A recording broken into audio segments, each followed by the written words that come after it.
Just know that brotherhood is a weapon. Build another zone, get protected. Too many sisters in the city been molested. Now I'm stacking soldiers off the block like it's Tetris.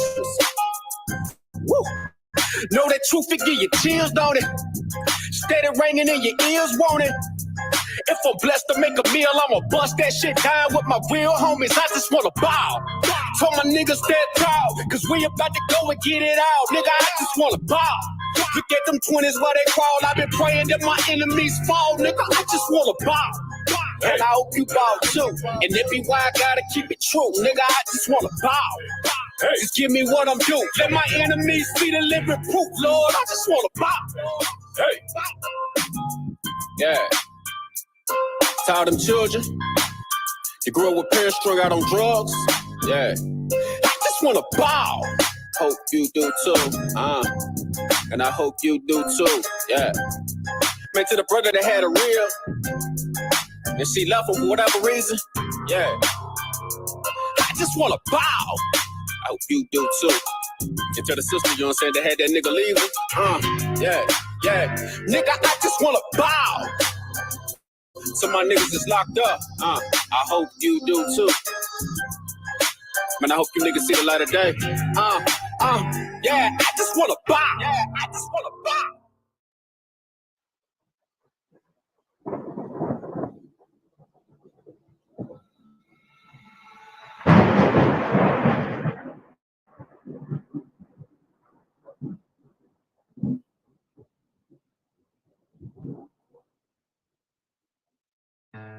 One west till they bury me. I'm one west till they bury me. I'm one west till they bury me. I be one west to the death till they bury me. One west till they bury me. I'm one west till they bury me. I'm one west till they bury me. I be one west to the death till they bury me. I be one west to the death till they bury me. They ain't scaring me. Rip the soul out of Pharisee. Speaking heresy and get you fucked up apparently. It's like they daring me. I said chill, they ain't hearing me. They ain't listening. Every bar nitroglycerin. Hit your heart, bring it back to start, make you live again. Getting dividends, so we start getting ignorant. I be on that soldier shit. I told you shit phenomenal. Nominee a domino. So what you suckers trying to do? Rhyming comical, guess it's funny until I'm bombing you. Bring apocalypse to them pussy niggas that's popping shit. Team of all stars. I coach him up like a Popovich. Fuck the politics in the lobby. In the pops, the vagina, so we go check them like on the bitches. It's kind of the way I rhyme it, regurgitate for the audience. They start applauding this because the competition is fraudulent. From the era where niggas smoke you up like a parliament. The flow been stupid, shit has gotten retarded since all the dominance. One west rising to prominent. Cause I be one west to the death till they bury me. I'm one west till they bury me. I be one west to the death till they bury me. I'm one west till they bury me. I be one west to the death till they bury me. I'm one west till they bury me. I be one west to the death till they bury me. I'm one west till they bury me. They want a nigga quiet, mute my maneuvers. But I ride like I got group 5 for Uber. Rhymes hard like they've been viewed by Medusa. 9 milli Luger, 17 in the Ruger. Only need a few to sit up in your medulla. Obligata for the regatta, niggas wildin', they win every dollar. They riding by like Apollos, let the semi holler. A showstopper, been the stopper since the teeny bopper. But now I'm throwing them off Patron, premium of vodka. I put extensions on the Glock, modify the chopper. The war heavy, war ready, and that's working mama. No marijuana, say I got the loudest silence on it. When I'm up on it, ain't no rapper do it like I do it. A lot of spitties and writers, but when they eat on, none of them can get to the fire around with me. And I had them niggas spin like a tire, down the deep. And I'm still dope as a piper. Every bar burn hard like a spoon with a lighter. Fuel igniter, I'm winning, coming through with the title because I be one west to the death till they bury me. I'm one west till they bury me. I be one west to the death till they bury me. I'm one west till they bury me. I be one west to the death till they bury me. I'm one west till they bury me. I be one west to the death till they bury me. I'm one west till they bury me.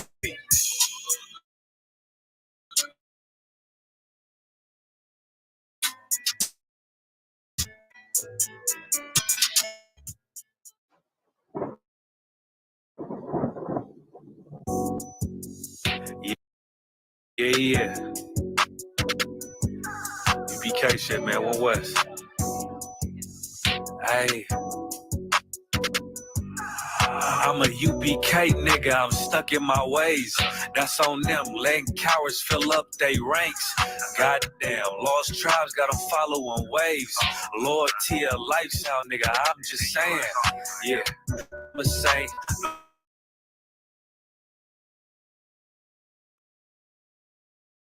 pull up in the SRT, burn a rubber, hey, UBK shit. Look, met her at the club, told her pull up to the lobby. She know I'm in the coat, we're all black, no Illuminati. This my other shit, I with it. These my motherfucking brothers, yeah, what I'm gonna do without them, yeah. If it's beef, I can't wait to sink my teeth in. Niggas going overboard, they off the deep end. Why you tripping off that hoe? That's some weak shit. Told him put me in the game cause I love defense. Yeah, put me in the game, coach. Fuck you thought, he let his colors fly. He ain't cut, we cut him off. Yeah, bounce on, let my fringes swing. Yeah, I'm a dog, and she say she find me interesting. Yeah, want me to call, put me in the game, coach. Fuck you thought, he let his colors fly. He ain't cut, we cut him off. Hey, bounce on, let my fringes swing. Yeah, I'm a dog, and she say she find me interesting. Yeah, want me to call, I ain't gotta settle. I got options, ma. No, I stand on business. My name not Jazar. I'll pop you with this pocket rock. Feed a nigga shells like a taco truck. Hey, this got sound effects. It go. I ain't tripping. Drink got bottles in a room. I'm in Durham, North Carolina. Bitch, it's 12 a.m. Look at them. They ain't none of us, and we ain't them. I told them put me in the game, coach. Fuck you thought. He let his colors fly. He ain't cut him off. Ay, let my fringes swing. Yeah, I'm a dog. And she say she find me interesting. Yeah, want me to call. Put me in the game, coach. Fuck you thought. He let his colors fly. He ain't cut, we cut him off. Ay, bounce out, let my fringes swing. Yeah, I'm a dog. And she say she find me interesting. Want me to call. Yeah, yeah. UBK shit, man. You already know what it is. It's the 55th annual Passover, man. Turn up. We gonna do this shit the UPK way, not the other way. You hear me?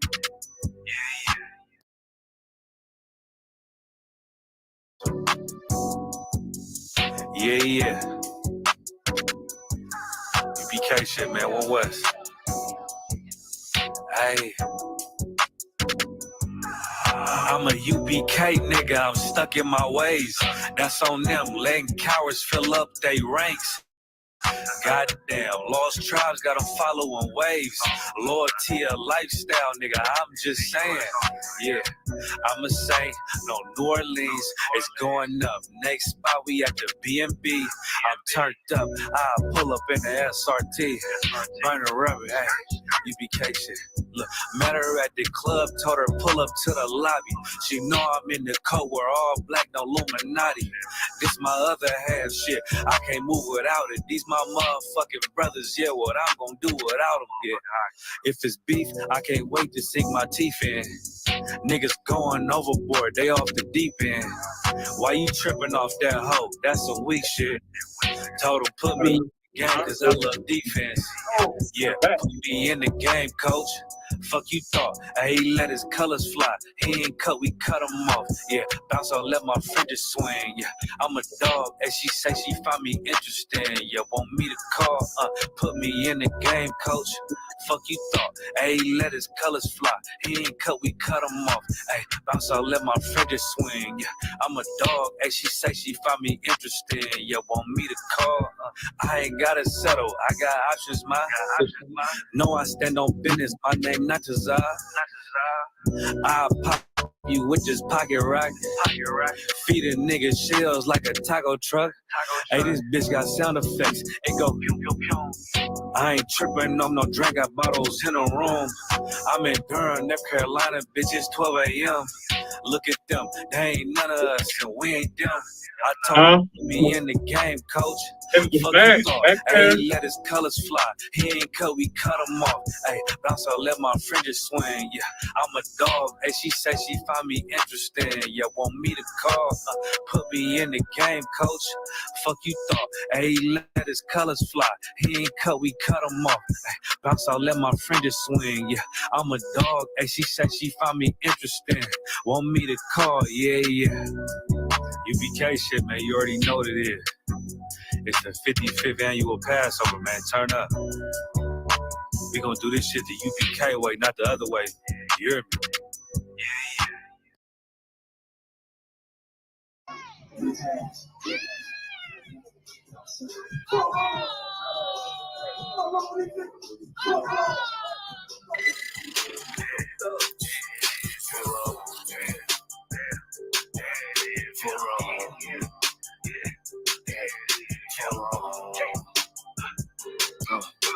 got big ring, you mad, get stained, work hard, then play, bad bitch, my taste, we vibe, we lay, you purple, you gay, you need your ass, lil' fan, on wall, I'm saying, for real. I try to tell you motherfucker time and time, for real. Pussy ass, purple ass nigga, man, for real. Nigga took one ass right. Niggas better get their weight up, you little body bitch. Worry about a damn pay cut, you little body bitch. I ain't worried about none of these niggas, little body bitch. You that scare rat, cowed ass little body bitch. Had to fuck around, get my rank up, you little body bitch. And I'm pouring up, yeah, young nigga, and I'ma take a sip. Yeah, all these niggas run down, hate, but tell them zip it, lip. And you a dumb ass, scare ass, one little body bitch. Hey, and I ain't worried about nothing, nigga, nah, I ain't worried about shit. I got more than one, so you know nigga don't reminisce. I spit flavors on the damn beats, niggas better catch a bitch. Never knew a goddamn man be scared to represent. But you a whole ass, dirt ass, little damn body ass nigga. Get body with the damn scripture with your little body ass nigga. Nigga, I'm a true preacher. Notice. Most High in Christ. Yahweh Shimmy, I was shot rock it up. Yahweh Shimmy, I was shy, Baka Thumb. Yahweh Shemala Thumb, Baka Shimmy, I was shy. Clap it up, Akim. Please be seated. Yes, that's it. Hand me my phone, please. The water Akim and Agwathian. Listen, we're going to teach the class today. We're going to get it on today. Please be seated, headquarters. Siéntate, please. Gracias. We're going to get it on today. We're going to teach this class today, man. First, let me say for water, their headquarters, Harlem, New York. Give them a hand.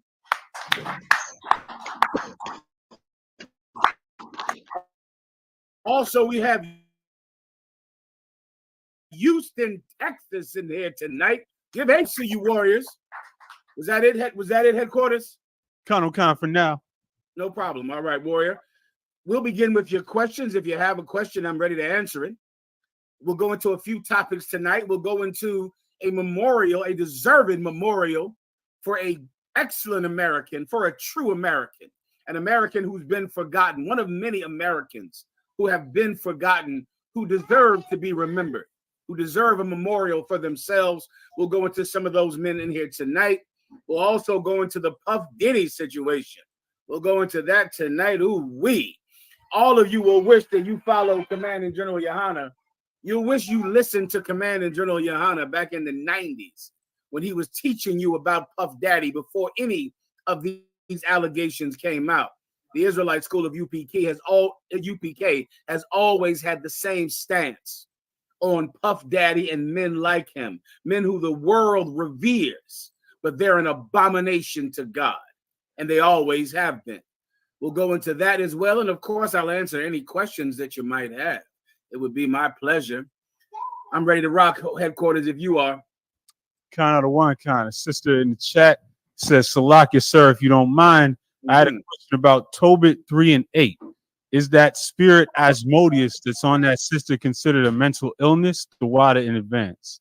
Absolutely. The spirit in what, for everyone that doesn't know, what she's speaking about is the demon Asmodeus in the Bible, who was a demon who had stricken this sister for so many years, and it caused her to strangle 7 men who attempted to be her husband. In the marriage bed, she would kill these men. Well, then finally, one man, I believe his name was Tobias, he was sent on a mission from his father with the aid of an angel from heaven. And they went on a trek, brother, to go get this woman who was his by law. Finally, this woman had failed to him by law. She had killed 7 other men who had the right to her before him. But then finally, it was his turn. It was his turn, and he stepped up to it, brother. He walked from his home to her home, a long walk. Him, the angel, and his dog. He was unaware that the angel was an angel. He thought it was just a man who his father sent with him to go claim his future wife.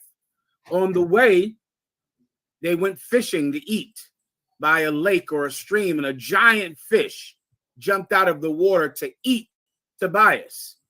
They wrestled the fish, subdued the fish, killed the fish, ate the fish, but saved the fish's guts, saved the inward parts of the fish. The angel told him to save the inward parts of the fish. They took those inward parts, they went to the woman's house, they met with her father and got his permission before they laid with his daughter. They went up to the daughter's room, and the angel told him, before you have sex with this woman, burn the guts of this fish by the bed in an incense container. And the man, I'm sorry, did you say something up? I'm sorry, so I didn't mean to interrupt. So, Salaki, sir, if I may. Please. Is this an example of us being patient when it comes to a woman, or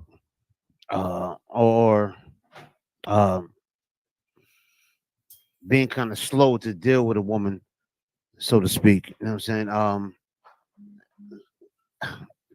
I guess that's my question. Is this an example of being patient with a woman? Okay, let me describe this. Okay, absolutely, you should always be patient. And this story has an aspect of patience, you know, but patience is not good enough for some women. That's not good enough. There's a time when you wait the 1 year, you wait the 6 months, or you wait whatever time you decide to wait if the woman is in the world. And the UPK, of course, you know, you must wait 1 year from the time that you are in the school until the time that you can marry a woman in the school. She must wait 1 year.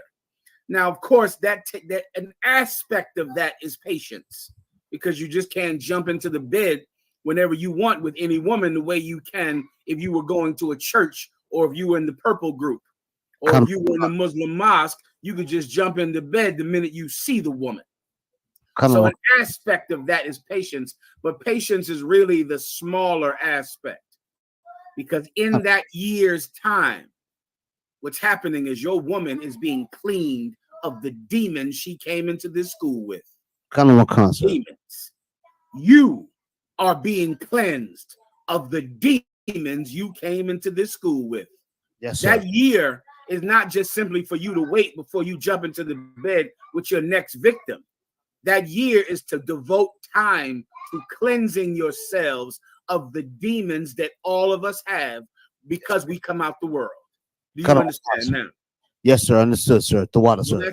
Well, that's what happened with this sister out. She had demons, brother. She was psychotic. That's what they would call her today. She killed 7 men, but she did not prevail over the son of Tobit this day.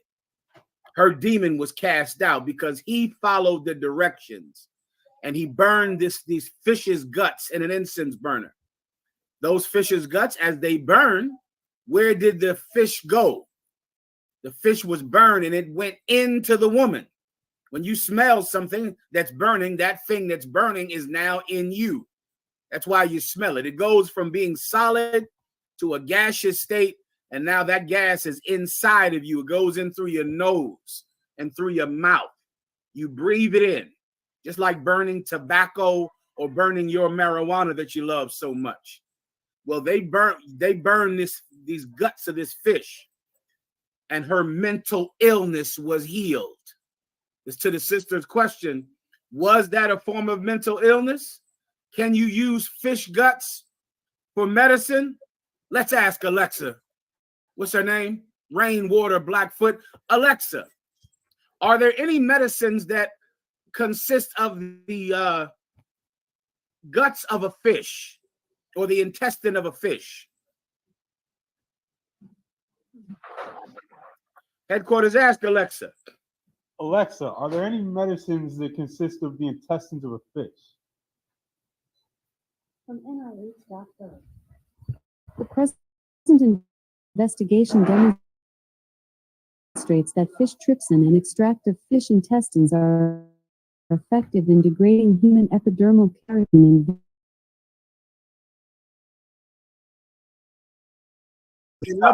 In other words, yes. Today they use fish intestine in medicine today. That's what's happening right now in 2024.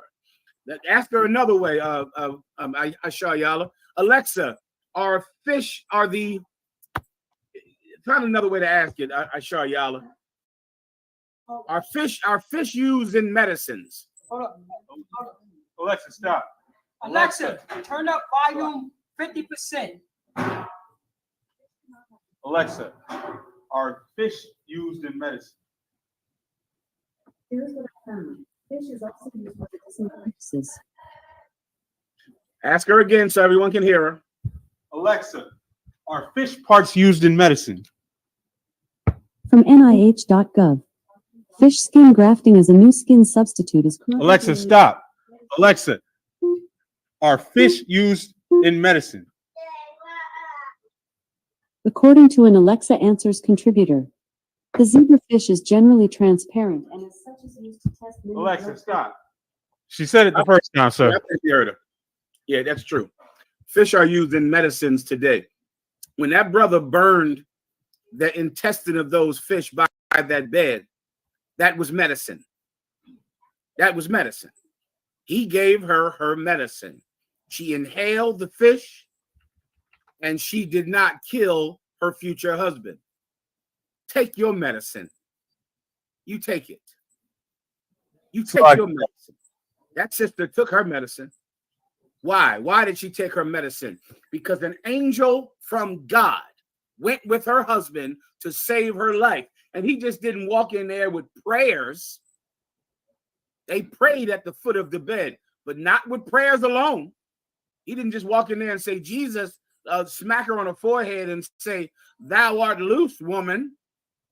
He didn't walk in there with thou art loose with a smack on the forehead. He didn't dunk her in water. He didn't dunk her in a bathtub like your King John the Baptist. For you purple pigs out there who think Nate is John the Baptist and think he'll dunk you in water and solve all your problems. That man went into that bedroom to have sex with that psychopath with God's science on his side. The science of God on his side. And he burned those fish guts in an incense burner. And then he woke up from the morning, a new man with a new wife. Pray you understand. Slack, sir. Real quick, other one. If I may, sir. If you please, of course. Real quick, other one. I remember my grandmother used to give me fish oil when I was a child. So I would like to share this real quick. The benefits of fish oil, which I'm sure a lot of people have probably taken in their life. Number one benefit is for the skin. Number two, promotes healthy hair. Number three, helps brain function. Number four, benefits for men. Supplement reproductive health. Number six, fish oil benefits for kids. Number seven, lower risk of liver disease. Number eight, reduces risk of heart attack. Number nine, supports weight loss. Number 10, prevent risk of cancer. Number 11, good for mental health. Number 12, healthy bones and teeth. Once again, these are things that doctors know. Now, once again, I'm not a doctor, so I don't know what kind of fish this was. I don't know what parts are the gallbladder, I believe, is what he burned to this particular fish.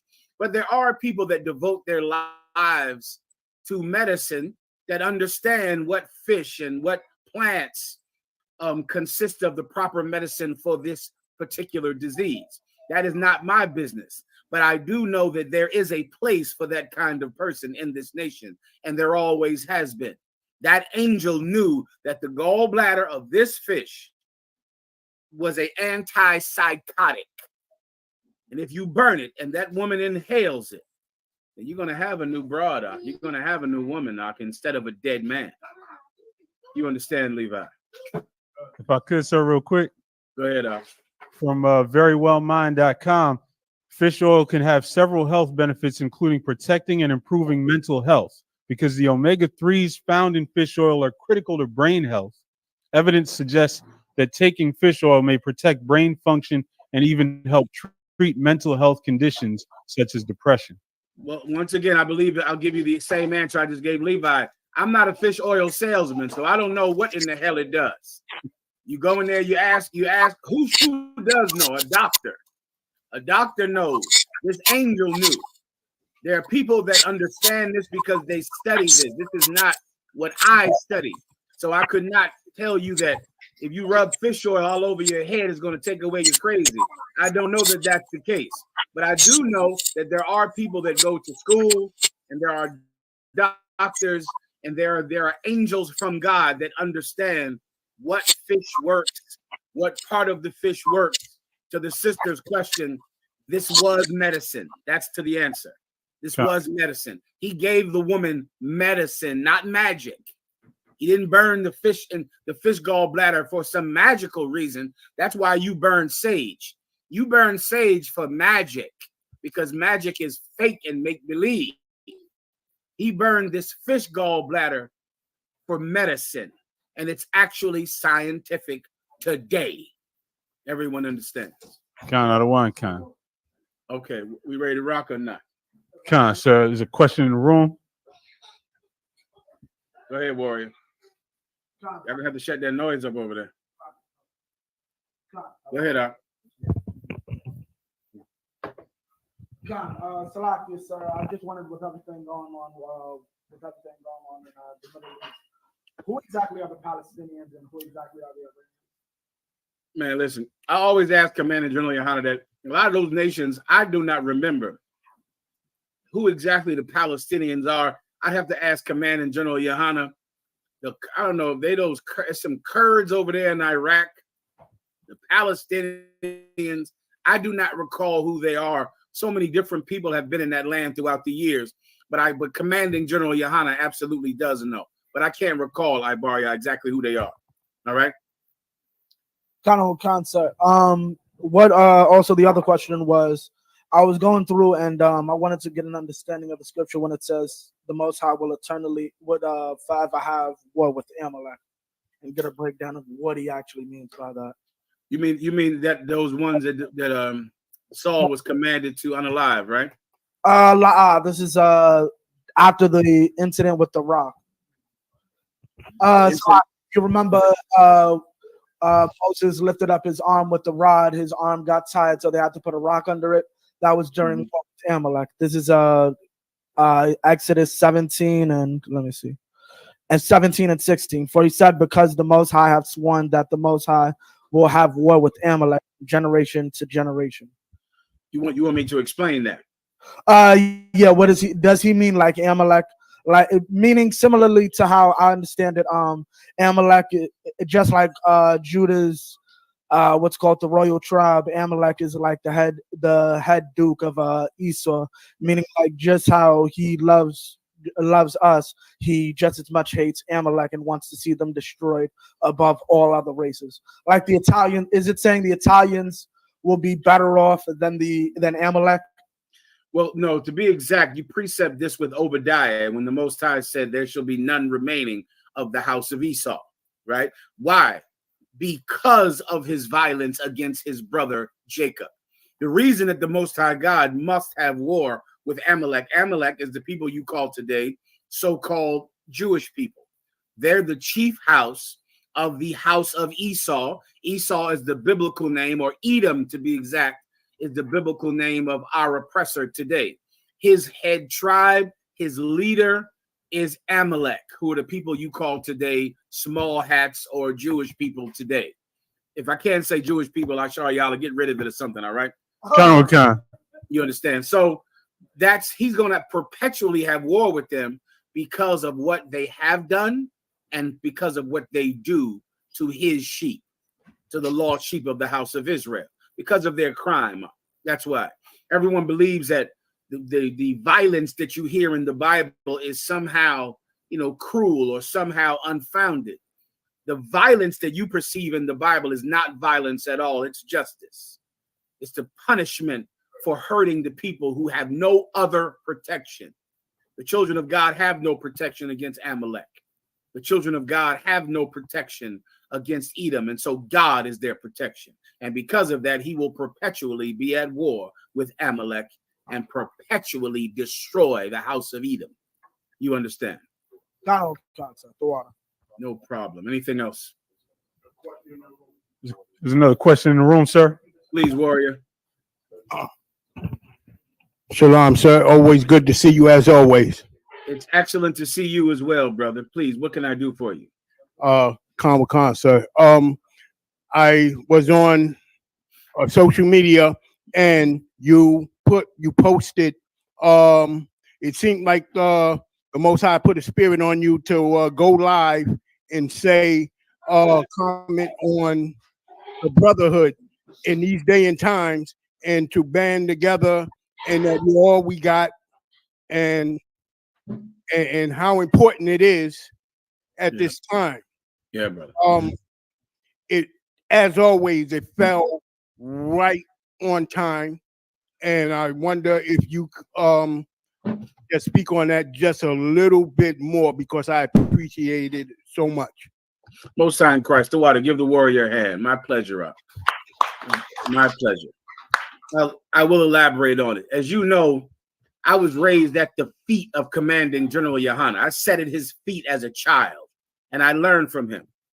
And I've seen so many great men fall, men greater than me, men who I did not know the Bible the way they knew the Bible, men who were physically stronger than me, men who knew how to fight better than me, men who were better than me in the scriptures. I've seen all of them fall. And what I've learned throughout the years from learning from Commanding General Yohana, because I applied myself to know, I wanted to understand, how could a man so smart fall? How could a man so intelligent? How could a man that knows the Bible so well, how could he fall? How could that happen to him? And I remember wanting to understand it, wanting to know the folly of things and the reason for things. I wanted to know. I was a curious young child learning at the feet of Commanding General Yohana. And over time, I began to realize the one common denominator, that although you might think that your knowledge, your prophecies, your breakdowns, your skill are great, there is nothing greater than brotherhood.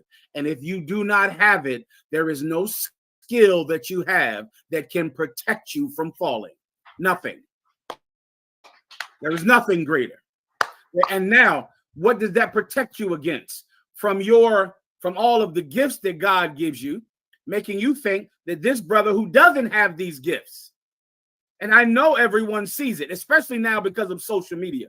Because of social media, you are able to see the flaws in every one of your brothers. You see the brothers who are not like other brothers, the brothers who don't have the gifts that other brothers have, the brothers who aren't as zealous, the brothers who don't come to camp as much, the brothers who don't follow orders as much, the brothers who don't do the right thing as much as you, because you, of course, do the right thing, because you, of course, are an outstanding UPK officer. Well, now you're able to see men who are not as outstanding as you. This is what I'm warning you of. In the end, that brother who is not following orders will fall, and you will fall with him. You'll lay right next to him. What you have to do is bear the infirmities of each other. You bear it. You bear his weaknesses. You never think that your strengths make you better than him, because they don't. His weaknesses are why you are in this school, to carry him. You know, it's just like, I'll let you come in. You know how some brothers go out, and you might go out for drinks. And there's another brother who drinks too much. And because he drinks too much, you know you're going to have to drive, because you're going to have to be the designated driver. Why? Because I'm going out with crazy ass so-and-so tonight. And that cat cannot drive. Why? Because he drinks too much. I told him to stop. He doesn't listen. He keeps drinking. I tell him not to drink. So I know he can't drive. I'm not letting him drive. Well, what if you're not there? Your brother will die because he drinks too much, and he's going to drive because you weren't there. So now you understand, his weakness requires that I stay with him and I never leave him, because he can't drive himself home. And he should think to himself, I'm weak. I can't control my drinking. So water your howl for my brother who drives me home every night. For my brother who never leaves me. If we all can suffer each other's weakness, brother, then we're going to truly conquer our enemies. Let me say one last thing, then I'll let you come on in and finish it up. Also, remember this. There's a time when you have to have peace because you want war. You must have peace because you want war. There's a time when all these gangs who hate each other since the 70s are going to have to decide how bad do they truly want to go to war. Because if you really want war, you're going to need those men as allies. So you're going to have to make peace with them. If you truly want to make war against the enemy who is destroying us, are you going to hate this brother because he's not as good as you? Because he's not the kind of officer you are? Because he's not the kind of brother you are? Are you going to hate him? You need him. Because if you want to make war, we're going to need allies. Strengthen each other. Strengthen your brother that is weak. And if you're weak, thank the Lord for the men who will carry your weight. Please, brother, answer. Please say what you want to say. So, like, just one more thing I touch on. You gave an excellent, as always, clarification to my question, and I appreciate it. Just one further thing. As an elder of 60 years of age, but yet a young man and new into the truth here, Isupk, being silent, learning, and understanding that there's rules to being an Israelite. You have to humble yourself, and I worked on it, and I glad that I did. At the same time, back in the day when it was a new song to people like No More Scrubs by TLC and Pay My Bills and things like that, I already been through all that while everybody was dancing. And I knew that was a destructive force coming. So as a young or a new trooper, I can't speak but so loud. But I do have the experience of knowing when we're being set up. And I swear, Salakia, sir, it means a lot for you to get that spirit on you to let the family know what time it is. And I appreciate you. Please give the trooper a hand. And let me just tell you, on behalf of Captain Tazar Yak, already as your time as being a young trooper in the school, Captain Tazar Yak values your experience. You're a man of 60 years old that is willing to come in here and put on all black and become a brand new young man. Your courage is admirable, brother, and we're all very proud of you. Well done, trooper. Well done. Please. Any other questions? Count out of one, sister asked in the chat. She said, Lord in Christ bless you, General Muhammad. Sir, if I may ask, would you please explain what the mark of the beast is? Adawan, I was taught it was a physical chip and would be required to buy and sell. No, that's not true, sister. The mark of the beast is not a physical chip, a physical computer chip. And you would be required to buy and sell. That has nothing to do with the mark of the beast. That's the doctrine of white supremacist groups. If you go and search on the internet where that doctrine comes from, white supremacist groups were teaching that, I think, all the way back in the 80s. They began to teach because that the mark of the beast was a computer chip, because that was when computers began to be mass produced and everyone began to have computers. And these groups were terrified of technology. They were scared. They were scared of computers.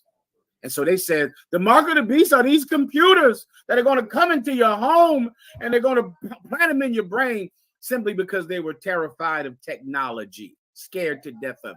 Like Amish people. Have you heard of the Amish? Do you know who they are, Ashar Yala? Count out of one. Yeah, those are people scared to death of technology. Anything older than 1832 is horrifying to them. Well, white supremacist groups in the 80s were scared of computers, scared of them. And so because of that, they thought that the mark of the beast was a computer chip and people you were gonna need a computer chip to buy or sell. That's because the white people who live in the woods were terrified of the coming modern age of computers that is here already and has been here for about 20 years. That is not what the mark of the beast is. The mark of the beast is the really destructive thing that you can put in your mind, and that is religion. Religion does such a job at murder, a far better job than a computer could ever do. Can you imagine how many people Napoleon killed? He didn't have a computer, but he did have this belief in Roman Catholicism. He did have this belief that God sent him to rule France and to make every country round about them subject unto France. How many people did George Washington kill? Did Queen Elizabeth kill? Did Queen Anne kill? They didn't have computers, but they were Catholic. They believed that God sent them to rule the world. They called it manifest destiny. They believed that God wanted them to control the Indian Ocean, to control South and Central America. And to do so, they killed millions of people, not with computer chips, but with religious zeal and with the authority of Rome. They killed millions of people. Religion is the mark of the beast. What particular religion? The religion of white supremacy, the religion of Christianity. That's the mark of the beast. Why? Because the beast is our oppressor. Our oppressor is the beast. And his mark is like his brand or his stamp that's carved into your flesh with fire. Now you belong to him. You see, you're not an oppressor. You're not a so-called Caucasian. But if you're Christian, you are owned by him. You belong to him, even though you're not a white person. But if you're Christian in your heart, if you're Christian in your mind, you are owned by your oppressor, and you will absolutely kill for him when he tells you to. The mark of the beast is the religion of Christianity. The beast is our oppressor. Everyone understands. Are we good here? Okay. Please. Brother Sakan UPK asks, Shalom, Lord, with your grace, if you see fit, may I get a general breakdown on 1 John 2 and 27, Babu Shawat the Water? Absolutely, Sakan. Anything that I can do for you, brother, is an honor for me to do it, all right? Go ahead and read it for him, please.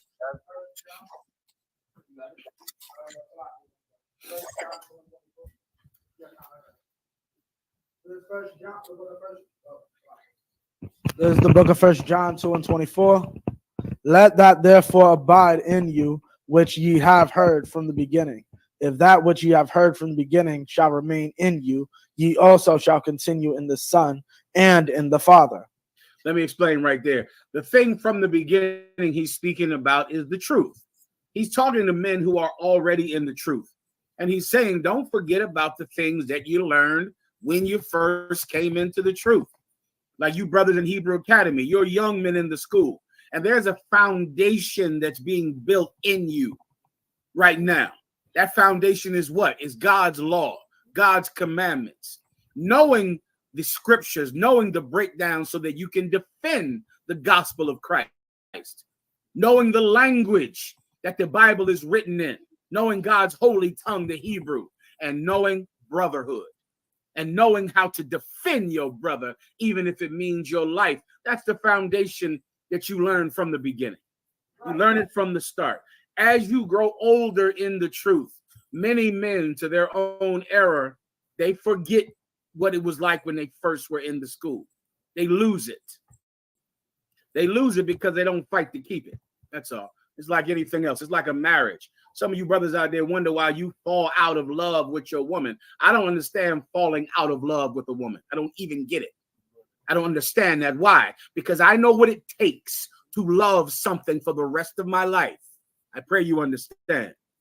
I know what is required of me to love something passionately forever. Well, once you understand how that's done, then you'll know how to apply yourself to never change, to never give up zeal, and to never, ever lose your heat.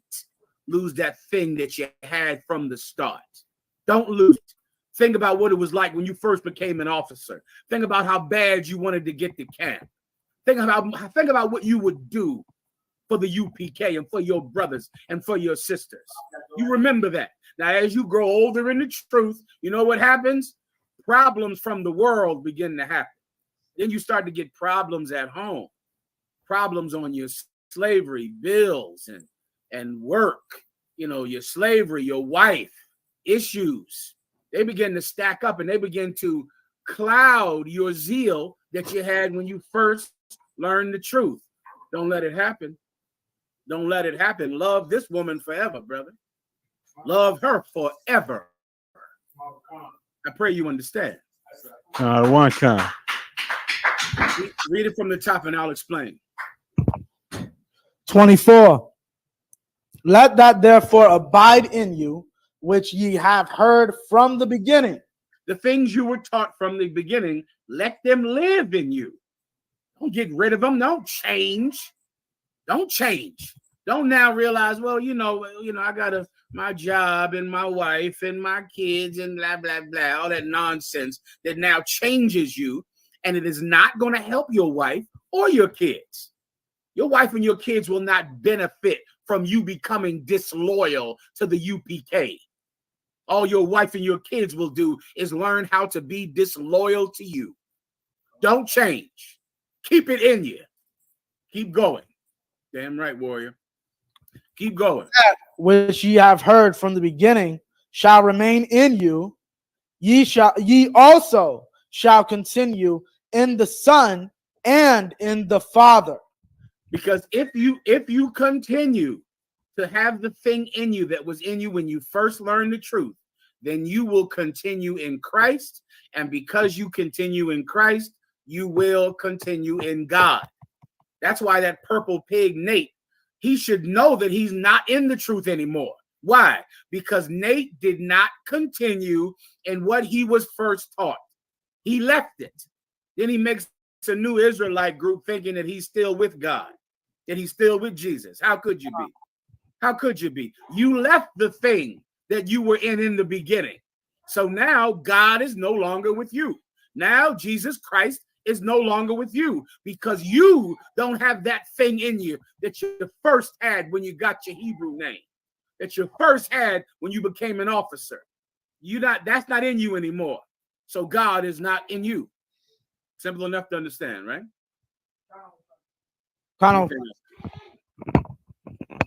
Salakia, that's the end of the verse. All right. Next. Khan, quick shout out to the other zones joining us. Chicago is with us. Chicago hand. Got Chicago hand. That's right, warrior. I see you, Chi-Town. Milwaukee in the building. Give Milwaukee a hand. I see you, Milwaukee. I see what you're doing now. Did any of you brothers in the other zones, did you have any questions I could answer for you? If so, please just raise your hand, all right? I'll try to give you priority in here, okay? And in Harlem, of course, you have priority as well because you're in the building. If not, I'll go to any other questions I might have online. Let me know when we need to get into the topic, all right? So we'll do. There's a question in the room? There's a question in the room, sir. Go ahead, Art. I hear you. A little, not quite. Come a little closer. The water. Probably a little low. Then get my out voice. Khan Salaki, sir, if I may, right now I'm looking at a lot of propagandas going on with the, you know what I'm saying, with the Haitian, with the Levite brothers, the Haitian brothers, the Venezuelans, you know what I'm saying, the tribe of Asher, even the Israelites. I'm noticing, you know what I'm saying, that the Judites is taking on the traits of our slave master. So I was wanting to know what it, you know what I'm saying, because right now you have these, you know what I'm saying, so-called gang members, old block in Chicago, you know what I'm saying, ready to start a fight with somebody that they don't know. So and how do you know that that's happening? How do I know that that's happening, sir? Okay. Oh, right now I'm looking at these news articles, and I'm looking at because I do the brotherhood class, And I'm noticing that it's the same, you know what I mean? It's the same talk, you know what I'm saying, that the news is talking about, that the Venezuela, you know what I'm saying, these immigrants is taking, you know, the jobs away from the so-called African Americans. You know what I'm saying? They are beating up our women, they are stealing, you know what I mean? They are getting all this money from our oppressor. So, you know, so that's what I'm seeing, that the narrative is going on. So I want to know, you know what I'm saying, what do you think about that? Because I wanted to learn to, like, I know what's going on, but I need to get some advice how to articulate exactly, you know what I'm saying, the way I see. I see that they put in blacks against the Hispanics. You know what I'm saying? Totally understand. Let's ask Chicago. I think Chicago is in the room. Let's get their firsthand account of what's happening out there in Chicago concerning the chosen people of God, the Haitians and gang. Chicago, are you there? Khan Wakan, General. Chicago, have you seen anything concerning what the brothers are speaking about with Udite gang, Haitians in Chicago? Not lost or not firsthand. I have been hearing stories like, of course, you know, they're trying to separate us out here. That they put all the propaganda out there that the Venezuelans are coming and getting $8,000 a month and rental assistance and food stamps, and you know, they're trying to make it seem like the brothers and sisters are getting all of this money from the government, and it's provoking jealousy amongst amongst our people against each other. But when we go around the streets of Chicago, on every other corner, the Venezuelan brothers and sisters are standing there with their kids with signs held up begging for money. They're sleeping in tent cities underneath the expressways. You know, for the longest, they were sleeping in front of the police stations, and the police moved them all out and put them in abandoned warehouses and stuff like that. So our people here are looking for someone to blame and someone to focus our hatred on, and the Venezuelans are the perfect victims. And here in Chicago, we are thinking that by hating on the Venezuelans, that it's going to get us some type of acceptance from Esau. So any propaganda that's being put out there, of course, there are some gangs that came, you know, that came here. We saw them when they were in front of the police stations, where we went out there and fed them and gave them clothes and, you know, do what the UPK does. But they're not doing anything different than what we do. They're out here trying to survive the best way they know how, and they're using the same tools that we use that Esau gives us. Give him a hand. Yeah, so like I said, Chicago. Everyone heard him, correct? Okay, let me give you the UPK's breakdown on the whole thing right now. So just to get to the brother's question, right? The brother in headquarters, he's asking, matter of fact, you better ask the question directly so I can make sure I answer it directly. Was there a specific question you were asking me up? Salakia, sir. I just want to hear, you know what I'm saying, how you get closer. Salakia, sir. I just want to hear what exactly, you know what I'm saying, what you think about that, and just lay it down pretty much flat and simple, pretty much practical, because I'm trying to articulate this.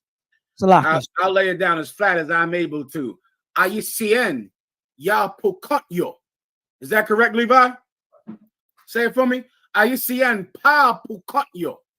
That's right. You said it right now, sir. Ayicien pa pukatyo. That's right. The Haitians are not alone. Ayicien pa pukatyo. That's the Israelite School of UPK's breakdown. Ayicien pa pukatyo. The Haitians are not alone, no matter what the propaganda tells you. Don't you ever think that the Haitian people that are over here starving in America because America destroyed their beautiful country, don't ever think that black people in America will turn against them. We won't. You see, you'll pick up your phone and you'll think that the Haitians are your enemies because they're getting so much money from the government. And you'll think that the Venezuelans are your enemies because they're getting rich off of welfare checks. They're getting rich from welfare checks. So now you have to hate the people from Nicaragua and Venezuela. Los Hispanos no están solos. Los Hispanos no están solos. The Hispanics are not alone. They're not alone either. Don't ever look at your phone and think that our oppressor can make us hate each other, because they use that same propaganda against your father to throw 2 million black people in jail. That's how they got you in prison. You know why? Because you black people are lazy bums. Let me see Harlem again. Harlem, you ever hear that? Harlem, you ever hear that you black people in Harlem are lazy bums? That's why you're on welfare. You're on welfare. You're a welfare queen. That's a term from the 80s. A welfare queen. Somebody who's just taking money from the government. You're too lazy. So the white people go out and work all day, and you don't even have a job, and you get money from the government. We have to cut welfare. We got to have welfare reform. Who knows what that is? Welfare reform. It's when they noticed that black people were getting pennies from the government, but they were angry because black people were getting anything. So they had to change welfare and force your mother to go out and work somewhere, or else they'd stop giving her food stamps. Meanwhile, when she goes to find a job, there are no jobs. She had to make sure that your father could not live in your house. That's why your father couldn't come around. Because if your father would have moved in with your mother, the mayor would have lost an election. The governor would have lost, because they said that black men are sitting in there living in the house with a woman who's getting Section 8. She's getting food stamps, and he's a bum. And we can't let him live in there because he's cheating the system. That's why your father couldn't come around. That's why he couldn't move in with your mother. Now, any black person that allows that same vile propaganda to be used now to make you hate the Haitians, and now you will hate Hispanics with the same vile hatred that they used against you, then you don't understand this. Los Hispanos no están solos. Haitian pa pucotyo. The Haitians are not alone. The commanding General Yohana will not allow white people to force us to hate Haitians the way you made white people hate black people. That's not going to happen. We're not doing that. It worked on us. That's why these devils today can't stand you, because they think that black people are stealing money from the government. They think you're stealing welfare. They think you're stealing public school. They think you're stealing college education. Why do you think they just struck down the affirmative action law? Affirmative action is gone. It doesn't exist anymore. You know why? Because they all were taught that black people were getting into college and they didn't deserve to be there. They didn't deserve to be in those colleges. So they canceled affirmative action because you were getting into colleges and they weren't. And you were only there because of you were black. You didn't earn your way in that college. They use evil propaganda to make white people hate us. Do you think I'm going to hate Haitians using the same propaganda? No, I will not. Haitian pa pucotyo.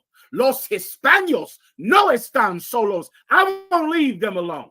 I won't be lied to the way poor white people in West Virginia were lied to hate black people. Poor white people in America can't stand black people. Why? The news. The news. Some politician makes them think that black people in some way are the problem, when really, you poor white people out there listening to this class, blacks and Hispanics and Haitians are not taking money from you. White people are taking money from you. Your own government is taking money from you, not us. That's as flat as I can make it. Please, Warrior, do you have it? The brother right here had his hand up. Whoever had your hand up, please speak. La, so he was just clapping, he said. Ibaja, how about you? Sir, I had a question. Sir, off top. How about the Warrior in the back? Are we good with this? Most High in Christ. That's 3 classes that you just gave me, sir. Salah. Most High in Christ, the water Warrior. Go ahead, Ibaja. If I may, I was gonna say, sir, I did raise my hand. I was gonna say, I was trying to find the book Black Indians. There's literally a whole chapter devoted to the chapter's titled "We Must Build a Great Gulf Between the Two Races," talking about blacks and Hispanics.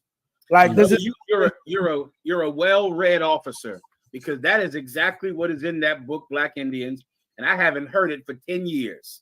In that book, Black Indians, they say the white man, our oppressor, says we must build a separation between so-called North American Indians and black people. That's in the book. That was their agenda, and they did it. And they did it. It won't work again, because now Commanding General Yohana is speaking. Now he is speaking. You know what I'll do for you? Because your life is full of lies and propaganda, because it is election season. The election, I think, is in 2 months. So because your life is lies and propaganda, and whenever you open your phone, you're being lied to, would you mind if I told you the truth about immigration right now? I'm going to tell you the truth right now. Ashar Yala, are you with me? Come on, sir. Show me who actually eats cats and dogs. Count out of one, count. Since we're in election season and you're being lied to, you were told that the Haitians, that Haitian, that they were eating cats and dogs. That's a lie. That never happened at all. But I do have someone that did eat cats and dogs. Ate them about 400,000 of them. I'll go into it and break it down right now if you have time. If you would like. I mean, I got nothing else to do. Go ahead, Ashar Yala. Count out of one, count. I have the article for you. Please put it up on the screen. Have any of you out there have ever heard of a roof rabbit? Raise your hand if you've heard of a roof rabbit. Who knows? Most people have never heard of that. Well, that was an actual thing during World War II. It was called a roof rabbit. We'll explain what it is right now. When you have it, brother, go ahead and read. Come on, sir. Roof rabbit. From the common habit of cats to prowl on rooftops and the meat being sold or passed off as rabbit. There was a time during World War II when they were selling something they called roof rabbits. There was actually just a cat. How many of them did they kill? Give me the great pet extermination. It has a name. Levi, listen to this. This has a name. What's the name of it, Ashar? The forgotten history of the British pet holocaust. Damn, Levi, it's called the British Pet Holocaust. That is what history calls it. A pet holocaust. What is the pet holocaust? Read. Within the first 4 days of World War that top line right there. The history of 750,000 British pet dogs and cats euthanized in World War II. In World War II, they killed 750,000 pets and ate them because there was going to be a meat shortage. They were going to have a meat shortage, and they slaughtered them for meat. Go ahead and read key points. That's all you need. Just before World War II, there were fears that war. Just before World War II, there were fears that war with Germany would result in food shortages. A British governmental committee recommended that pet dogs and cats be put to death to conserve food resources. They went and began to eat all of the cats, eat all of the dogs before World War II. They did it in Poland as well. They began to eat all of them. Play the video I have for you as well. Sir. They began to just eat all of them because they were afraid that there wasn't going to be any meat. So they began to just get every alley cat, cut them up, and sell them in the store as roof rabbits. Go ahead and play it. Y'all remember this video? How come we don't eat cats? Mr. Mojo Mike let me know that in Europe during World War II, they would actually serve cat as rabbit as a survival mechanism. Evidently, when you remove the head and tail from a cat, it looks a lot like a rabbit. 1939, an event called the British Pet Massacre took place where over 750,000 pets were slaughtered in preparation for food shortages during World War II. And during this time, cats gained notoriety as being a roof rabbit. 700,000 cats killed for food. Put it back up on the screen again. It's going to be written on the screen.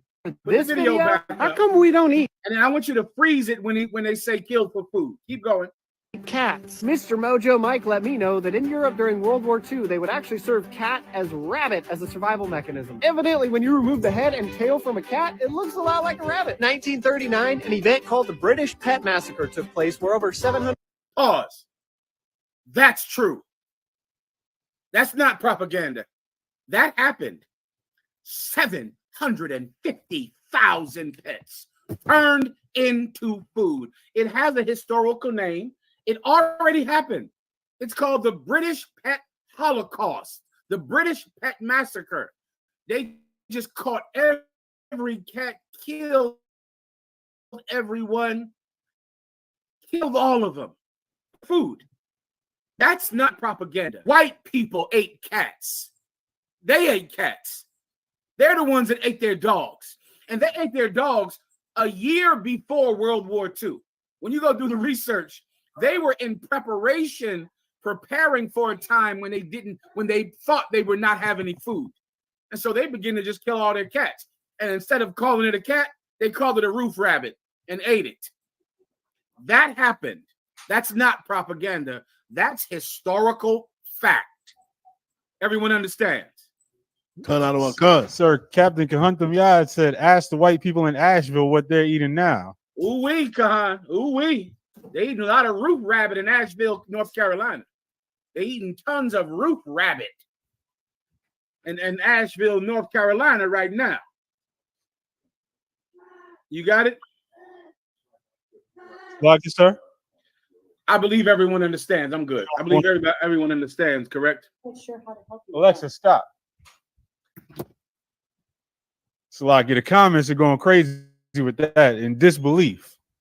Oh, that happened, Doc. That happened. They killed every last one. Let me tell you, you let these white people get hungry, brother. You let these white people get hungry, you better run. If you see a white man putting salt on you, you better get the hell out of there. A white man will be chasing you around with a fork and a knife and a napkin tied around his goddamn neck. You better run. If I may, sir. Go ahead, Doc. Just like Jeffrey Dahmer was doing in Ohio, sir. Ain't that something? Jeffrey Dahmer. Can you imagine the gall of white people to claim that Haitians are eating cats, when meanwhile they're too stupid to open up a book and learn about the British Pet Holocaust, when 700,000 pets were killed for food before World War II? The gall that white people have. Let me tell you, most of your own opinion about yourself comes from white propaganda. Like that's how you think about yourself. You listen to what white people think about you, and that is how you form an opinion of yourself. If I was you, I wouldn't do that. I wouldn't allow my enemy to tell me who I am. I wouldn't do that. White people actually ate 750,000 cats and dogs. It's called the Pet Holocaust. They killed all of them, preparing for meat shortages in Europe before World War II. They did it. They ate them, and they just changed the name of it. They just changed the name of it to roof rabbit. And if I need one more minute more, I'll tell you where the phrase "let the cat out of the bag" comes from. You don't want me to tell you. You don't want me to tell you where that phrase comes from. He let the cat out of the bag. I'm going to tell you. There was a time when you would go buy a pig from the market, but of course, unscrupulous butchers would always attempt to sell you a cat instead of a pig. So the pig, they sell you a live pig in a bag, and the pig would be scrambling in the bag and kicking and screaming, and you would get the pig home and open the bag up, and a cat would jump out the bag, because butchers used to sell people cats instead of pigs. And they would get home, and when they got home, the cat was out of the bag. They realized that they had been cheated, because it wasn't a pig or a piglet, it was a cat. And because of that, the term for being cheated began to be, now the cat is out the bag. Now I know that you tried to cheat me, because butchers used to sell white people cats and tell them that they were pigs. They used to sell them cats and tell them that they were roof rabbits. They killed 700,000 of them and ate them. That's historical fact, not propaganda. Anything else? Sluggy, sir. Quick shout out to Trinidad School joining us. Oh, Trinidad. What's going on, Warrior? I see you, Trinidad. That school looks excellent up. Well done. Well done, Trinidad. I'll get another question whenever you're ready. If I may, sir. Oh, Sluggy. Let me get Levi. You got it. Yeah, real quick, I wanted to bring this out. This is really Revelation 12:4, sir, with the red dragon trying to stop the woman, the nation of Israel, the birth in the spirit of Christ, which is going to bring Black, Hispanics, and Native Indians together. And they trying everything in their book to keep us divided. And this is why the ISUPK is so important, because what's happening here in the ISUPK is something supernatural, bringing these nations back together, sir, that have been divided for hundreds of years. Give him a hand, what he said is absolutely true. Don't you know that that's the number one mission of Jesus Christ? Jewish people don't believe in Jesus because they say he cannot be the Messiah because he did not bring the tribes together. That's what Jewish people say today. I have it on my phone and videos. If you need me, I'll play it for you. They're saying that the Old Testament Messiah was prophesied that he would bring the tribes together. But the Christian Jesus did not bring the tribes together, so he cannot be real. What they don't know is that the Jesus of the Bible, his work began 2,000 years ago, but it's not finished. We're working on it right now. Jesus Christ laid the foundation to bring the tribes together. That is what the Messiah was sent to do. The Messiah was sent to bring all 12 tribes back together again in the hand of the one true living God. And Jesus Christ is the instrument to bring those 12 tribes together, brother. And it's happening right now. And we can't be divided. There's nothing that a Haitian can do to make Judah hate them. There's nothing that a Mexican can do to make a Puerto Rican hate them. Right. This nation is coming together under Jesus Christ. And I don't care what our enemy does or what attempt he makes.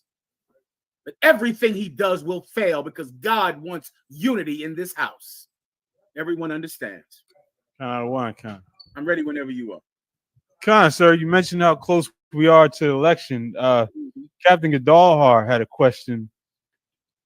He's asking what the significance and the similarity between the ports being shut down and it being an election year this year.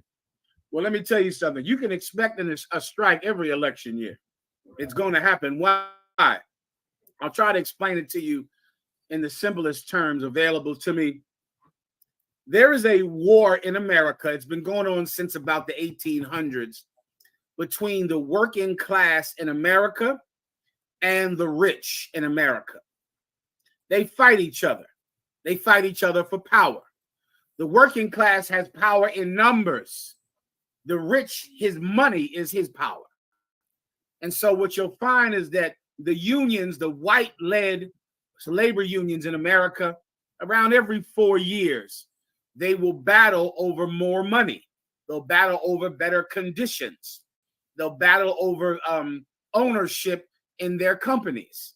And they do it because they have leverage this time of year. It'll also happen always around Christmas, right? Or some major holiday, because if those shipping goods don't get into America, then Christmas is canceled. Right now, the Longshoremen's Union is striking, which affects, I think, unions. Tell me how, it's not every longshoreman union, but it's a lot of longshoreman unions that are threatening or are on strike right now. Well, a longshoreman or a stevedore they're the people that take the, those big shipping containers on those big boats with all those containers, right? The people that take those shipping, say again? If I could, sir, just for some context, about an hour ago, it looks like they reached an agreement to end the strike and return to work on Friday. Surprise, surprise. Why? Because those shipping containers, the people who take those containers off the boat and put them onto trucks, Those people are called longshoremen or stevedores. They take the containers off the boat and they put them on the trucks, and then the trucks take them to stores. The people that drive the trucks are called teamsters. Teamsters, from the old tradition of a team of horses that take goods all across, the city or the country. The Teamsters union is the trucking union, and the longshoremen union are the people that take the big metal containers off the big ships. Well, they're going to threaten to strike every Christmas, every election year, because it's the best time to hold rich men accountable, because rich men do not want to lose 1 penny of Christmas money or 1 penny of election money. It's election year, and every politician has to get the people on their side. And because of that, the unions know that it's the opportune time to stick it to a rich man, because the rich man won't be able to fight like he could if it wasn't Christmas time or if it wasn't election time. Now, I believe, to Captain Godar's question, what does that mean to us? All of us should learn a lesson from what the trade unions are doing to rich people. What are they doing to them? They are unified. They're called a union. They're called a union for a reason. They are absolutely unified. Now, just remember, before I bring up this topic just now, we were talking about how black people should hate the Haitians and how black people should hate the Venezuelans. When meanwhile, the stevedores and the longshoremen were about to shut down this country with unity, because they don't hate each other, because they put their differences to the side for the sake of benefiting their people. Every black and Hispanic should learn something from what the unions do. The unions stick together, they band together, and when they say we're not going to work, they're not going to work. You're going to have to give them what they want. And they don't want religion. They don't want love. They don't want songs. They want money. That's what they want, money. There is only one thing that a slave master can give you, and that's money. And that's all you want from him. Instead, what do you want? You want his woman. You want to have sex with his woman.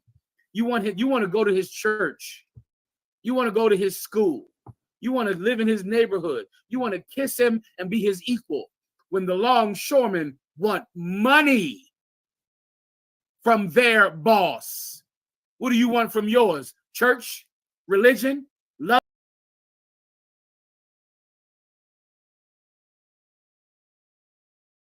You think these longshoremen and these teamsters care about poor people? They do not. They don't. Commanding General Yohana supports the working man. He's on the side of the working man. Commanding General Yohana is building a union, the biggest and the strongest union that has ever existed on the planet. The union of the 12 tribes of the nation of Israel. Blacks, Hispanics, North American Indians, Haitians, West Indians. Commanding General Yohana is building an unstoppable union. And brother, when we move as one. I pray you understand. Wow. If I may, sir. Please. I was talking to my coworkers earlier today about the whole strike. Supposedly, from what they were saying, the head of the union really only did this to bump up his own pay cut out of this. They, if I'm not mistaken, they initially offered 50p, like a 50% raise, meaning whatever time and a half is for you or overtime, that would have been your regular pay now. And he said, no, I want 72. And from what I understand, he wanted the 72 because once the union takes the union dues, which is most of the money, that means he gets a bigger lump sum now. So what does that mean? What should the people in the union do? That the cats in charge of the union don't actually care about poor people. They're only caring about themselves. Well, that absolutely is a fact. But guess who else doesn't care about poor people? The boss. You understand?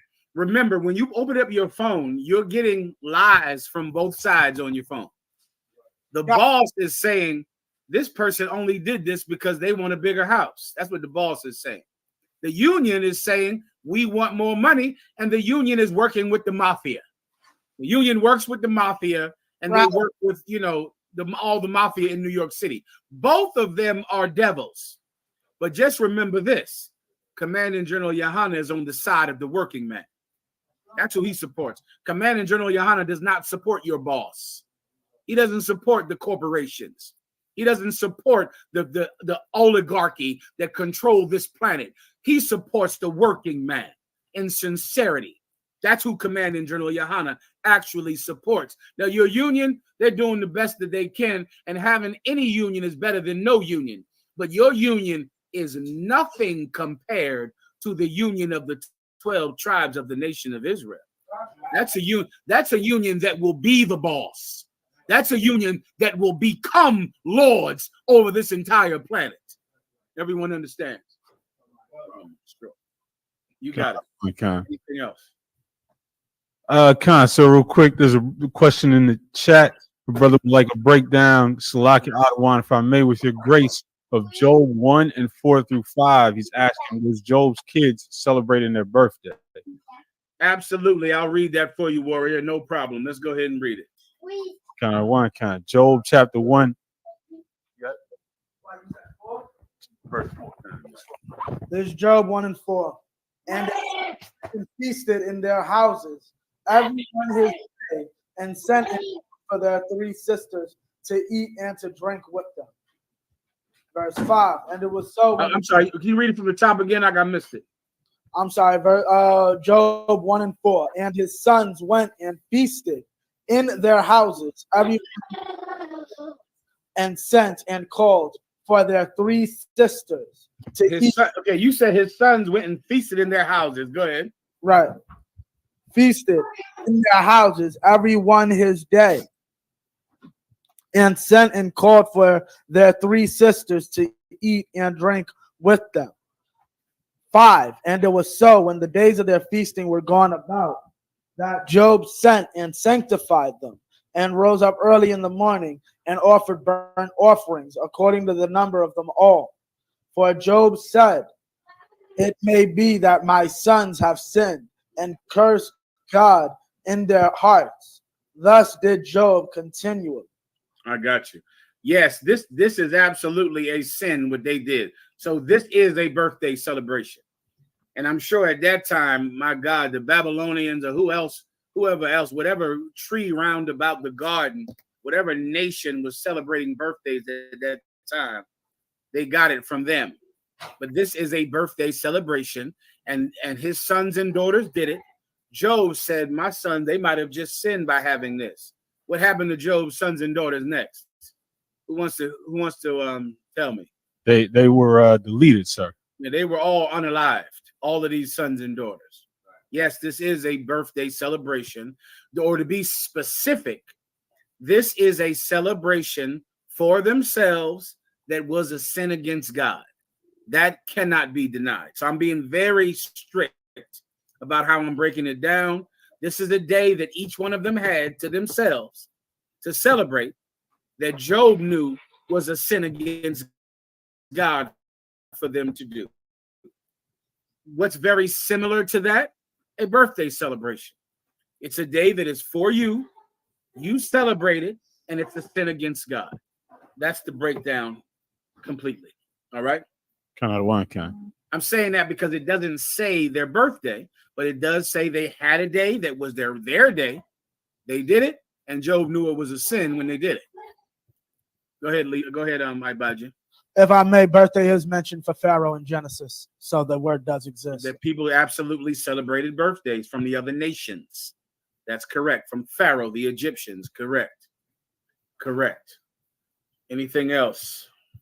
Captain DeBarmouth asked, does Iran military retaliatory strikes draw Russia into the war in the Middle East, or will they make quick work of Ukraine or abandon that battle to aid its ally in the Middle East? He's saying, does Iran military, as everyone knows, Iran strike the Israelis, And now, of course, the Israelis have to strike, and they're going to do a disproportionate strike to Iran, which means if Iran killed 10 of their people, the Israelis will just kill 400 of theirs.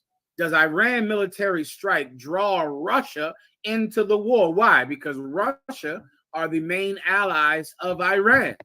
Does it draw Russia into the war in the Middle East? And will they make quick work of Ukraine or abandon that battle to aid its allies? Now, to the last part, I don't know what will happen militarily. That's a question for the people running the strategy in Russia. Will they decide to abandon the Ukraine? Will they not abandon the Ukraine? I can't speak to something that specific, but I can speak to the first part. Will this draw Russia into the Third World War? Primeramente Dios. Primeramente Dios. Lord allow it will. I pray it does. I pray that this is the beginning of the Third World War. This is absolutely what Commanding General Yohanna had been teaching me for years was going to happen. That these countries were going to begin to fight, and this person's ally would fight this person's ally. Then because of that, the allies have to fight, which means the other allies have to fight, which means it's a world war in the Middle East. In the Middle East.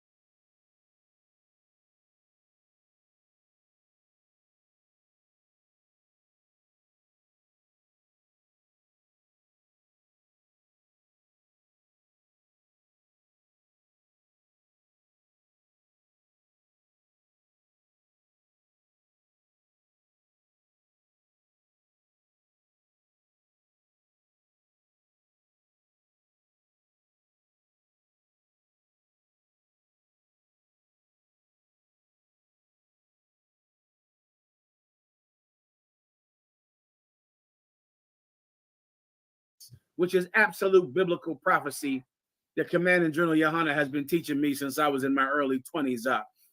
Primeramente Dios. Lord allow, I pray it's the beginning of the Third World War. Everyone understands. Kind out of one kind.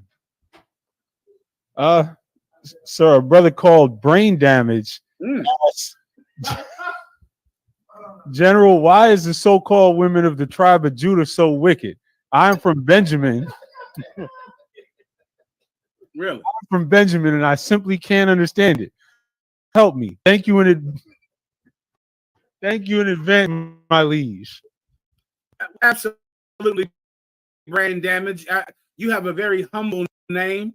I understand why you name yourself Brain Damage. You want the world to know that you've been through traumas, but you absolutely want to be healed. And Brain Damage, you're in the right place to be healed.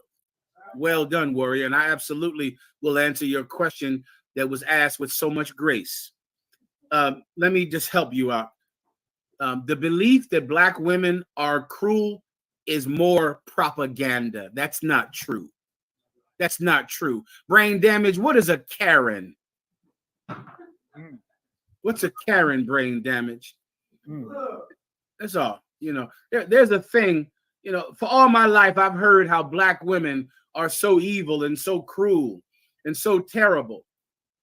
And I looked up who Tiger Woods was married to. She beat him with a golf club and took his money and took his children. I looked up who O.J. Simpson was married to. She had sex with some delivery boy. Right. Then there's a thing that people didn't know existed. Commanding General Yohanna knew. There's something called Karens. Karens. Karens are white women that think they own everything around them. They think they own the neighborhood, the building. They call the police whenever anyone inconveniences them, and they get Black men killed by the police. Black women are not evil and cruel. Black women are just women. That's it. They're women. You ever heard the term hell hath no fury like a black woman scorned. Is that the phrase, Aisha Yala? Ah, sir. What's the phrase exactly? Like a woman scorned. Yeah, that's what the phrase is. Hell hath no fury like a woman scorned. Tell me how old that phrase is and where it comes from, please. Let's find out, sir. I'm waiting for Brain Damage to tell me what a Karen is. The phrase comes from the 1697 tragedy, The Mourning Bride, by the English playwright William Congreve. Was William Congreve, was he a black man from Harlem? He was an Englishman. Oh, he was an Englishman. Was he from Brixton? Was he from where the school is over there in the UK? Was he from South London? Huh? I don't believe so, sir. Yeah, I think he's a white man from about the Renaissance. All right, I think that's who he is. And he said, hell hath no fury like a woman scorned. Women are emotional. Women make decisions based on emotions and not logic. But there is nothing inherently evil about a black woman. Her only problem is that she's a woman. But here's the good news, Brain Damage. She's a woman. She's emotional. Oh, listen to this. This is him right here, right? This is the man that said, hell hath no fury like a woman scorned. Meaning, if you upset a woman, hell is not as bad as her. That's what this white man said about white women in the 1600s. That's when he said that. Now, today, we have Karens everywhere getting black men unalived every day. We have white women who marry billionaires and commit adultery on them and leave them and take their children. You believe a lie taught to you by your oppressor about yourself. I just said this, Brain Damage. I just said, don't let your enemy teach you about yourself. I said that 10 minutes ago. You believe that black women are somehow more evil than every other woman because white people say that about your women. Alexa, disarm. 1 second. Fix that alarm for me, all right? Hold on 1 second, Akia. Come on, sir. I appreciate it. The water. It's all right. The water. You believe propaganda from your oppressor about yourself. When every woman is emotional, every woman does things because their emotions are driving them and they're illogical because they allow emotions to control their lives. But it doesn't mean that black women are more evil. Let me give you the truth about black women. They're women, they're emotional, but they're mine. They're your woman. She's with you. This white man has to complain about white women in the 1600s. That's his woman. She's his. Every illogical and emotional black and Hispanic woman is your woman. That makes her better than every other woman because she's yours. You know what a black woman is like? A child. You might have a child and your child might get on your goddamn nerves because your child is not waking up on time, is not taking out the trash. Your child is not getting the grades that he should be getting in school. Your child is not fulfilling his potential the way he should be. Your child is not performing your duties the way he wants. But here's one good thing about your child, and this thing makes him better than every other child. He's yours. Right. He's yours. Every black woman with all of her failings, every Hispanic woman with all of her failings is your woman. That makes her better than every other woman. I pray you understand. Kind of one kind. If I could, sir, a couple of the comments. A brother reminded us that the book "They Were Her Property" about white women slave masters. Who said that? Who said that? Black Who brought up that book? From Southern California. Listen, that's the black authentic truth out there, brother. You're a well-read officer in the UPK. We were her property. Go read that book. I'm not going to bring this up because if I bring this up, I'll start to cry. But there was a woman who, never mind. Go read that book about what white women did to little girls who were, they had slaves who were little girls. And there's a famous white woman with a rocking chair. Go read about that woman when you begin to say that black women are most cruel. Black women have problems, and so do black men. The difference is we are each other's responsibility. I pray you understand.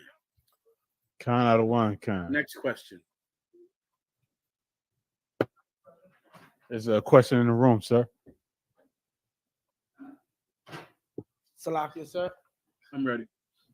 Salakia, sir. I had a question on Acts. Basically, if you're familiar, the situation with contention between Paul when he separated from Barnabas. Right. If I could get a breakdown on the whole situation, you want me to start at 37 and Barnabas determined to take with them John, or you want me to start up a little further up? I'll take it wherever you like. Con, I'll start at 37. And Barnabas determined to take with them. Salakia, Acts 15 and 37. And Barnabas determined to take with them John, whose surname was Mark. 38. But Paul thought not good to take him with them, who departed from them from Pamphylia, and went not with them to the work. All right. 39. And you got to tell me what you want me to break down in specific. Okay, basically, I'm gonna just get to it. Fake Israelites are using this to say, what's it called? This is why breakoffs are tawab. Okay, Jesus Christ, I've been breaking this down for 25 years. Breakoffs are great. Break off. I love breakoffs. Just break off. What am I supposed to do? Okay, if you want to break off, please break off. Break off tonight. Do it. Okay, if you're already broken off, then you're doing a great job. Okay, keep breaking. All right, listen, if you're in the break off group, break off from that group. Keep breaking. If I may, sir. I don't know what you want me to tell you. I don't know. Break offs are lovely. They're lovely men. Keep breaking. I love the break off groups. I would like to make more break off groups. I would like the break off groups to break off from the break off groups. I would like you to just keep doing it. And that's all I can do for you. Anything else? I just wanted to say, it's funny you should mention that.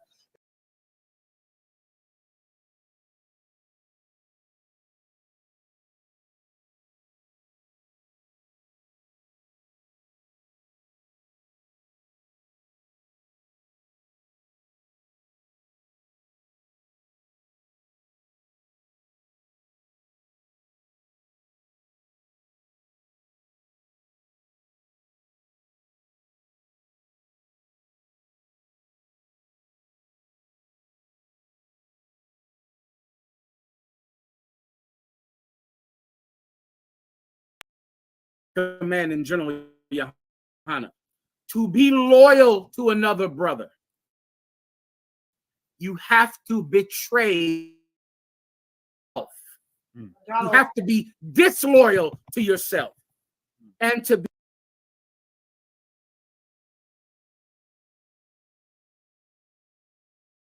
be loyal to myself, I have to betray you. There is no other way. And if you think there's another way, there'll come a time in your career when you'll be faced with, I want to do this. I want to go here. I think this is more important. But the man above me is telling me that I should do this. Who will I listen to? Him or me?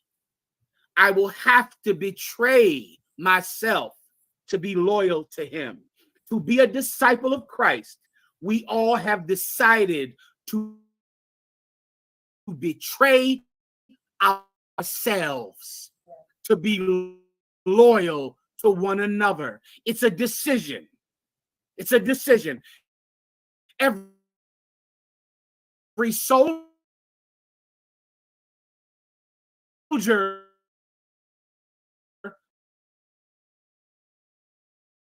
makes the decision. Raise your hand if you've ever been in Isupk.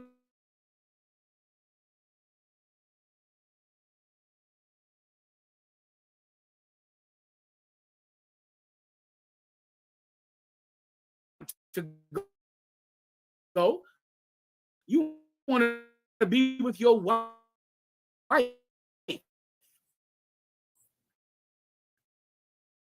When you're in Afghanistan, your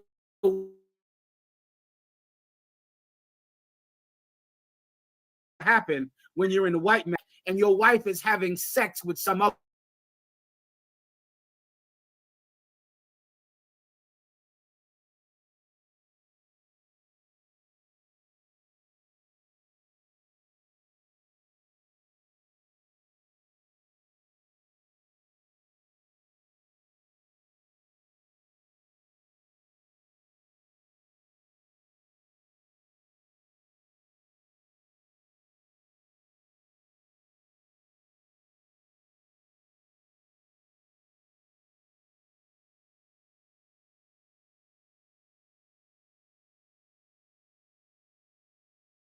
Of John the Baptist.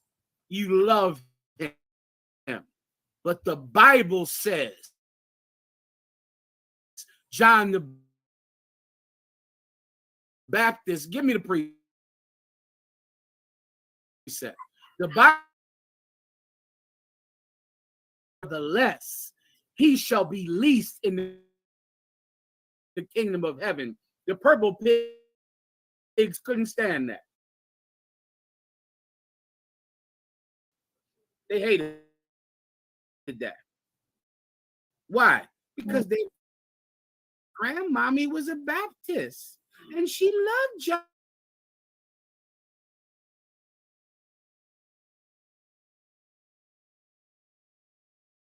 However, I know I must betray myself to follow my brothers. I can't be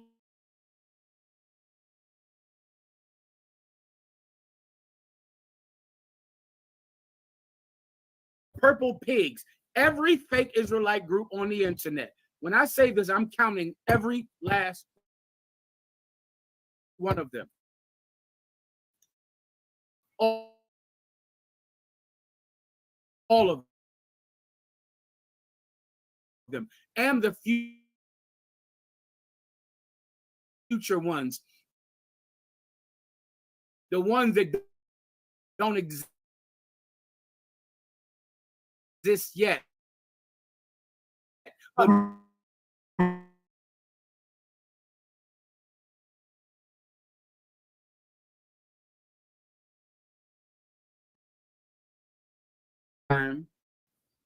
oh, it slipped my head just now.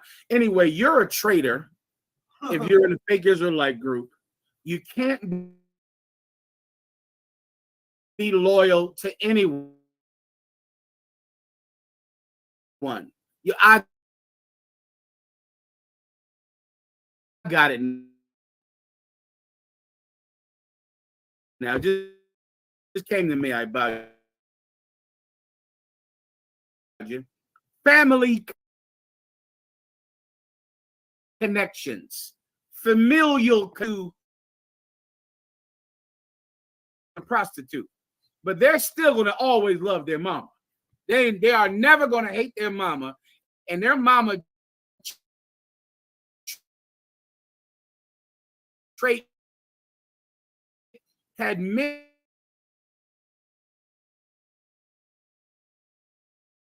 coming in and out of that house. Got 5 different baby daddies sitting on the couch.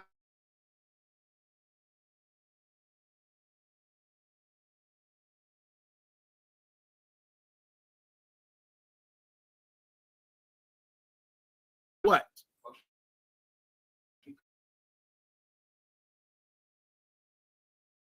because that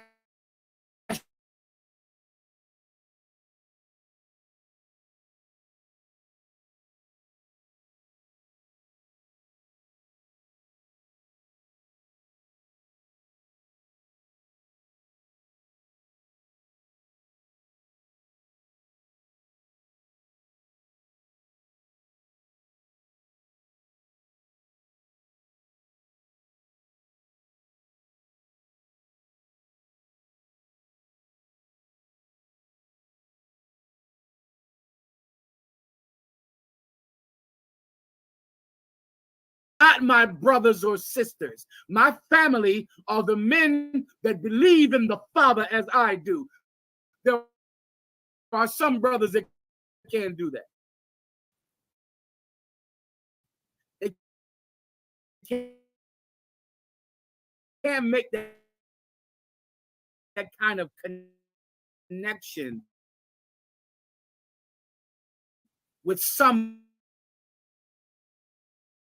who is not. You want me to allow you to be weak and leave the truth? You have my permission. You have my permission. Does everyone understand? Kind out of one kind. Is there any? And by the way, Brain Damage said, "Thank you, my liege." Brain Damage. You are well spoken.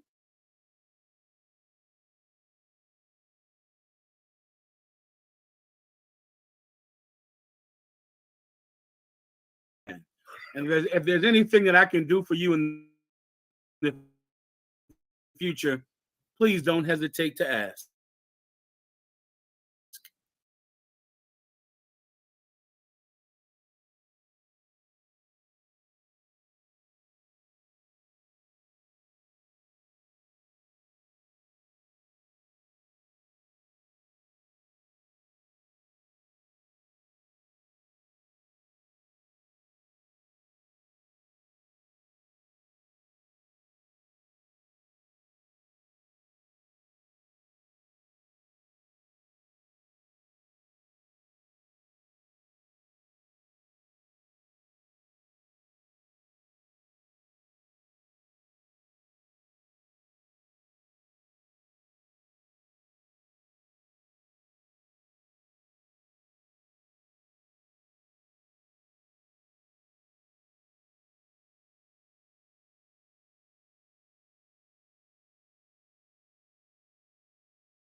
I'm thinking in my youth, I'm thinking, well, she just can't keep her eyes off all of this rod.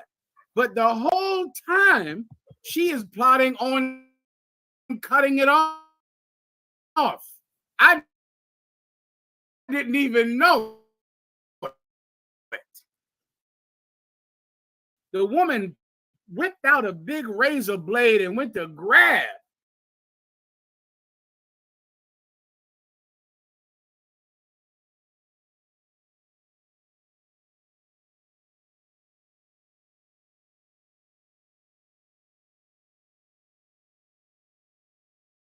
black excellence. Who knows what that is? Damn. That's what Puff Daddy was. Puff Daddy, you know what Puff Daddy was? He was black excellence. That's what he was. Obviously, y'all just say he's a high value man. He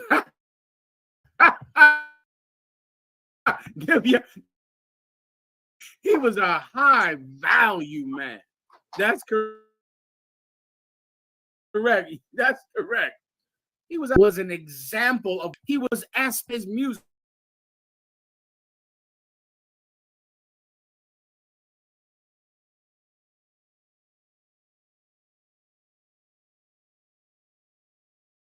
They should want to live in homes like him. He made aspirational music. That is literally what they called it. You know what Commanding General Yohana called it? Wickedness, vile, and depravity in the 90s. And they hated us for it. Mayak said he got the key to the city.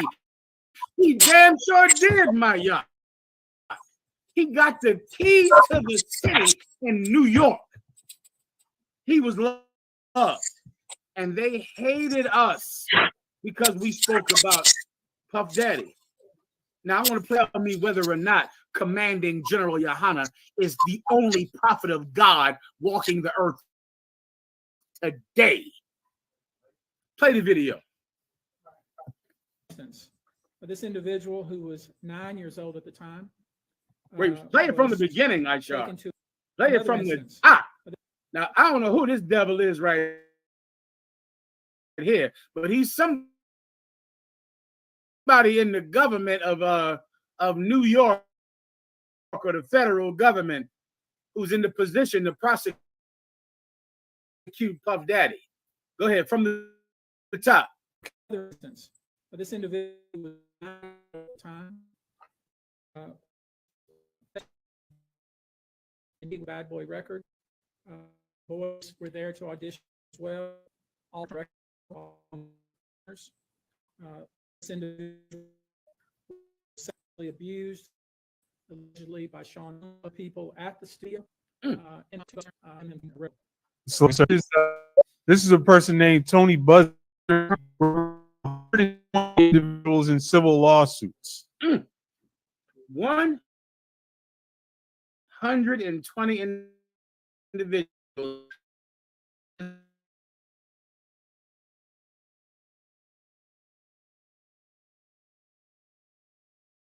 That promise of that record deal, brother, created more sexual deviance than Caligula, than Sodom and Gomorrah.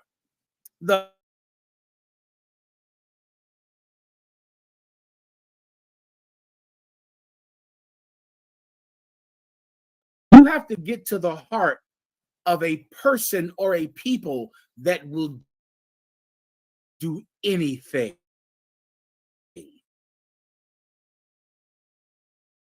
for fame.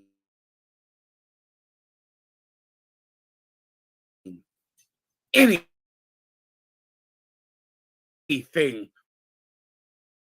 for money. Anything. It's the story of extreme ambition run a wreck, of when ambition is just so powerful.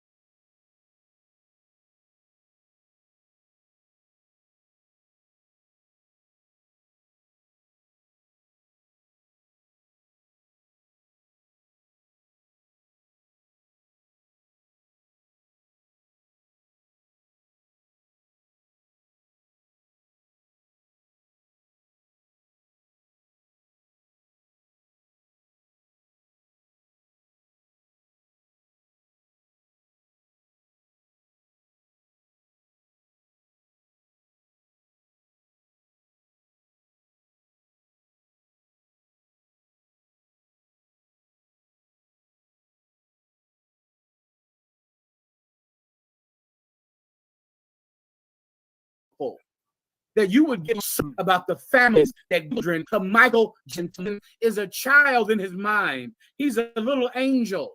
He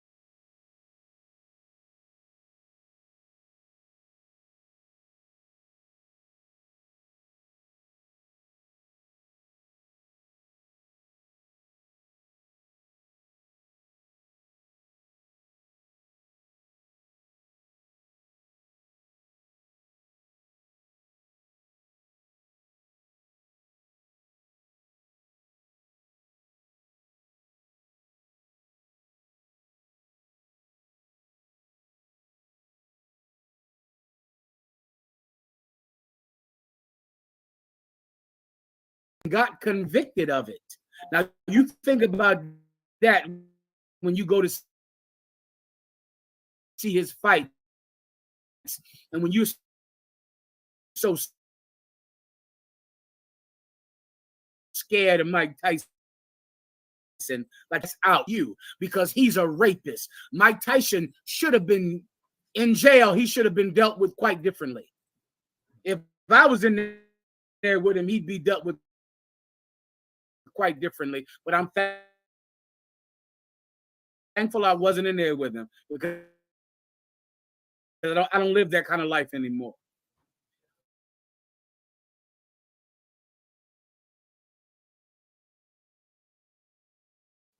Mike Tyson is a rapist. Does everyone understand? And Michael Jackson was a pedophile. And Puff Daddy is a pedophile. And you parents that gave your children to Puff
I remember when Puff Daddy had that TV show, The Band, when he made all of these simple Negroes walk like 100 miles to get a piece of cheesecake. Brother, we went out on the street, Ishar, and told everyone how evil that was, that he made these brothers walk 100 miles for cheesecake because he knows that he was treated with, was given cruelty for saying it. They said why don't y'all get a job? Get a job. You need to get a job. Speaking against Puff Daddy, speaking against Barack Obama, speaking against Michael Jackson. They hated us for it. Now you're living in a time of prophecy now. Everything you see on the news is something Commanding General Yohana said about it before the news came out. Before the news came out, he said this about Puff Daddy. Listen to this story well about Puff Daddy. Puff Daddy is going to go to jail, and everything terrible thing is going to happen to him, just like R. Kelly. But that won't help you.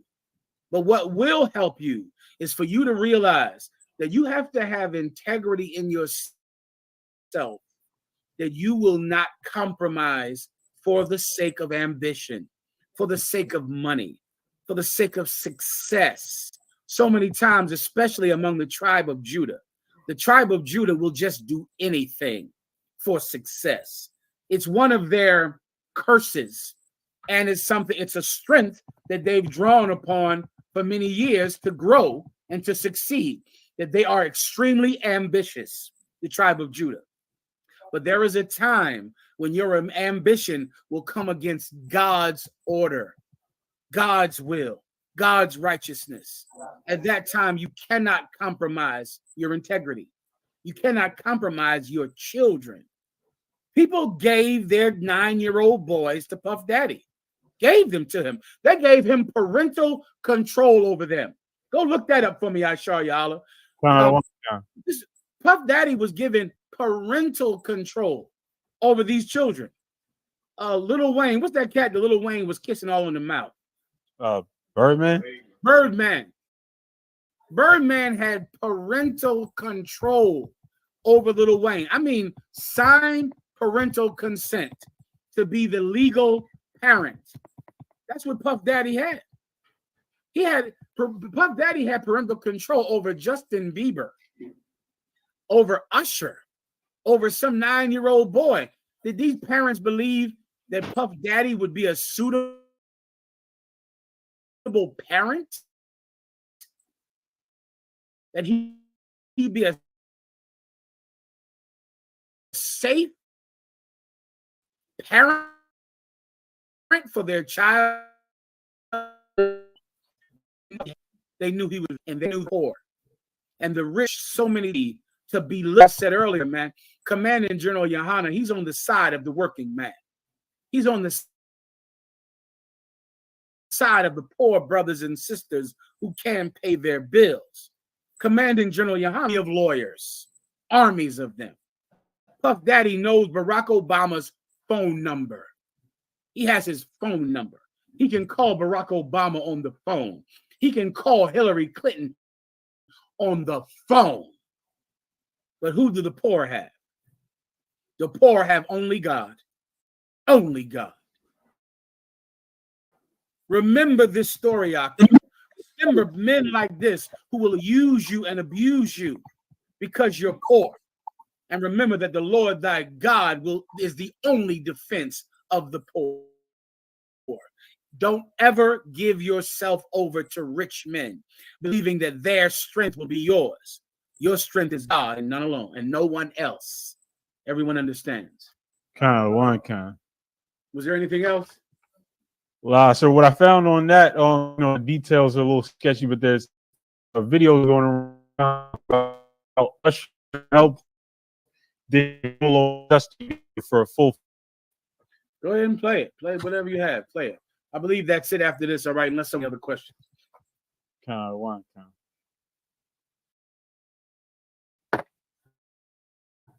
Oh, here's some.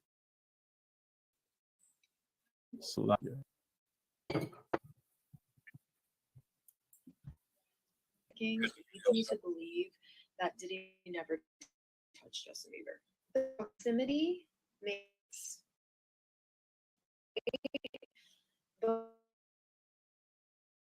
but when you're a high, let's cut her out. She looks like a lion-ass white woman.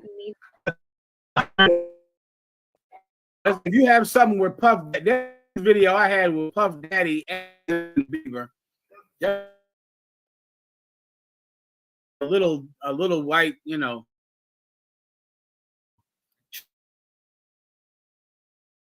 child, Puff Daddy is doing God knows what to him, and that poor little Usher boy doing God.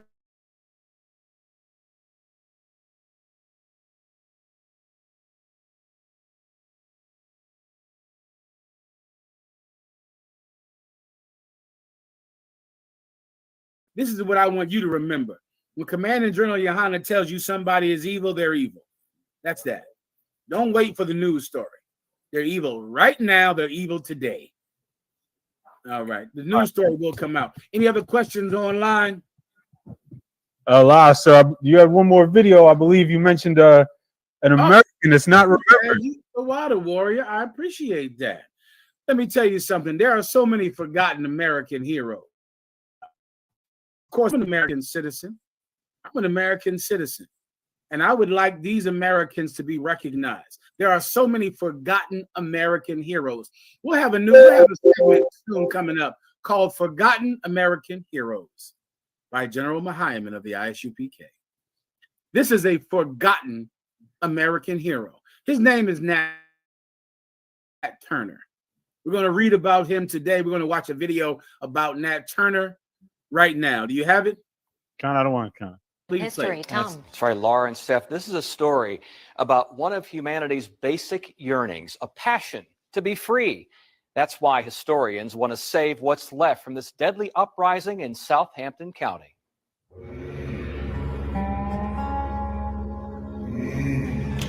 It began with visions of battle, interpreted as a message from God, in a land where 2 out of 5 people were owned by someone else. Nat Turner and his fellow slaves had had enough. Everyone's at a boiling point, and that boiling point begins here. The self-proclaimed preacher and his followers made their mark in American history. Nat Turner's Rebellion. On the night of August 21st, 1831, Turner and his followers went on a killing spree against white slave owners. Nat Turner killed children. Nat Turner killed women. Nat Turner was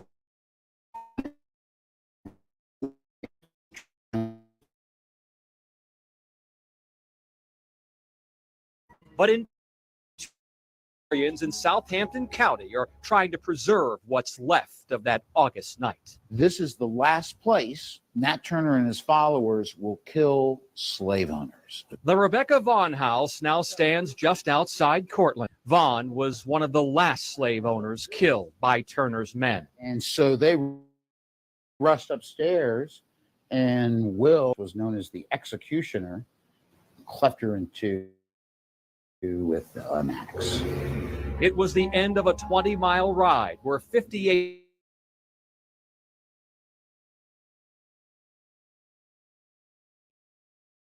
would be hanged for starting the insurrection. Nat Turner is my third great grandfather. Bruce Turner grew up in these very hills and views what happened here as a battle for basic human rights. Nat Turner saw it was horrific. It priced for it. So did the Francis family, who lost 17 members that night in 1831. It almost wiped us all out. But Jeff Francis is rebuilding the house where another slave named Red saved his great-great-great-grandmother and his family tree. Red came and grabbed Lavinia up and put her in this cubby hole, put a bunch of quilts and blankets and all in front of her, and the insurrectionists came up through the house, and they never found her. So that's what saved our entire family. Jeff's brother Rick is the Southampton County Circuit Court clerk. He showed us the actual sword used by Turner during the rebellion. Francis says that Turner lit the fuse of revolution with a cosmic vision, but in the end, they were driven by the desire to be free. A desire that led to the ultimate price. He managed to achieve freedom by dying here, because when he died, he was owned by no one. So in essence, Nat did die a free man. Pause, stop it. This is a American hero, Nat Turner. and he deserves a monument. Damn He right. deserves to be remembered. There are monuments in Washington, D.C. to heroes of the Revolutionary War, men like Thomas Jefferson, men like George Washington. Thomas Jefferson was a hero and a founding father of America, but Thomas Jefferson raped his slaves. He's a rapist, and he was a slave owner. George Washington is one of the greatest heroes of the Revolutionary War in America, but he owned slaves and was absolutely cruel to his slaves. America is able to forgive the failings of white men who fought for a greater cause for America. They're able to forgive the fact that Thomas Jefferson and George Washington and what's the man on the $20? What's his name? Andrew Jackson. Andrew Jackson. They're able to forgive the fact that they were racist and they were cruel to slaves because they did something that was good for America. There's a man whose name is Nat Turner who killed women and children for the sake of freedom, and he deserves a monument. He deserves to be remembered. He deserves for you to make his failings small, because he was a freedom fighter of his day. He fought for freedom. Did he kill women and children? Yes, he did. Should we forgive him the way we forgive Thomas Jefferson? Absolutely, we should. Nat Turner is a forgotten American hero. If you don't think that Nat Turner paid for what he did, do you know what happened after Nat Turner was caught? Do you have it, Ishar Yala? Kind out of one kind. Let me tell you what happened. Nat Turner later on, Nat Turner was betrayed by a slave. The slave snitched and ratted on Turner, and that's how Nat Turner was caught. He was happened to Nat Turner. This is from this is a section entitled "Eating Turner" from the book "The Delectable Negro."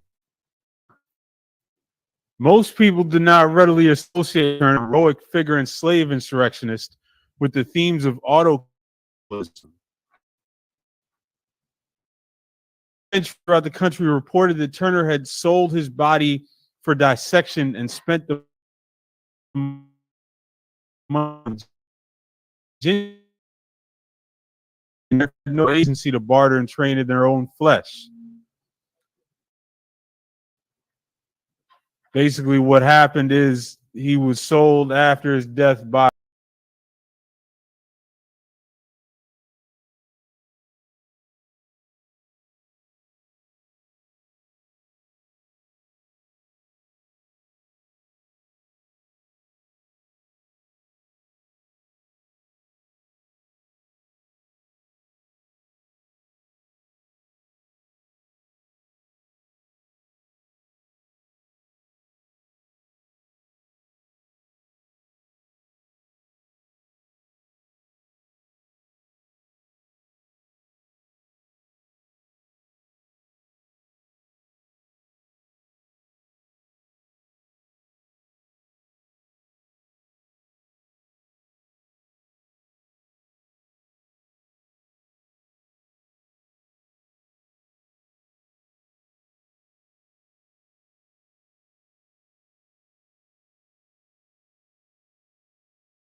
which is why this book is called The Delectable Negro.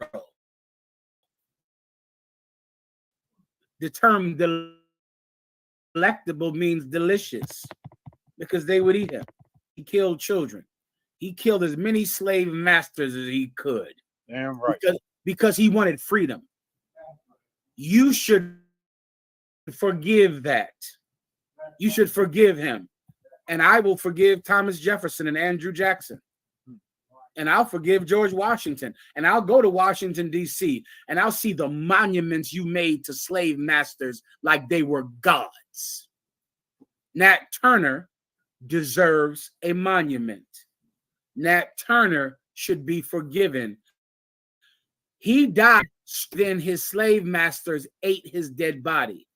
George Washington died on a bed made of feathers next to his grandchildren.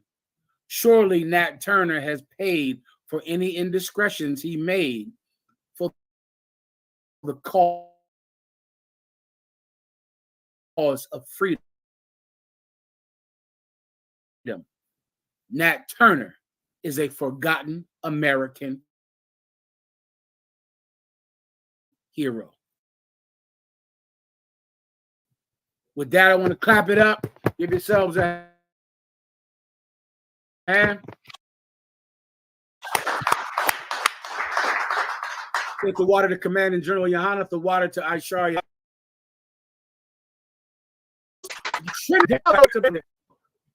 Give them a hand. Give Milwaukee, Wisconsin a hand.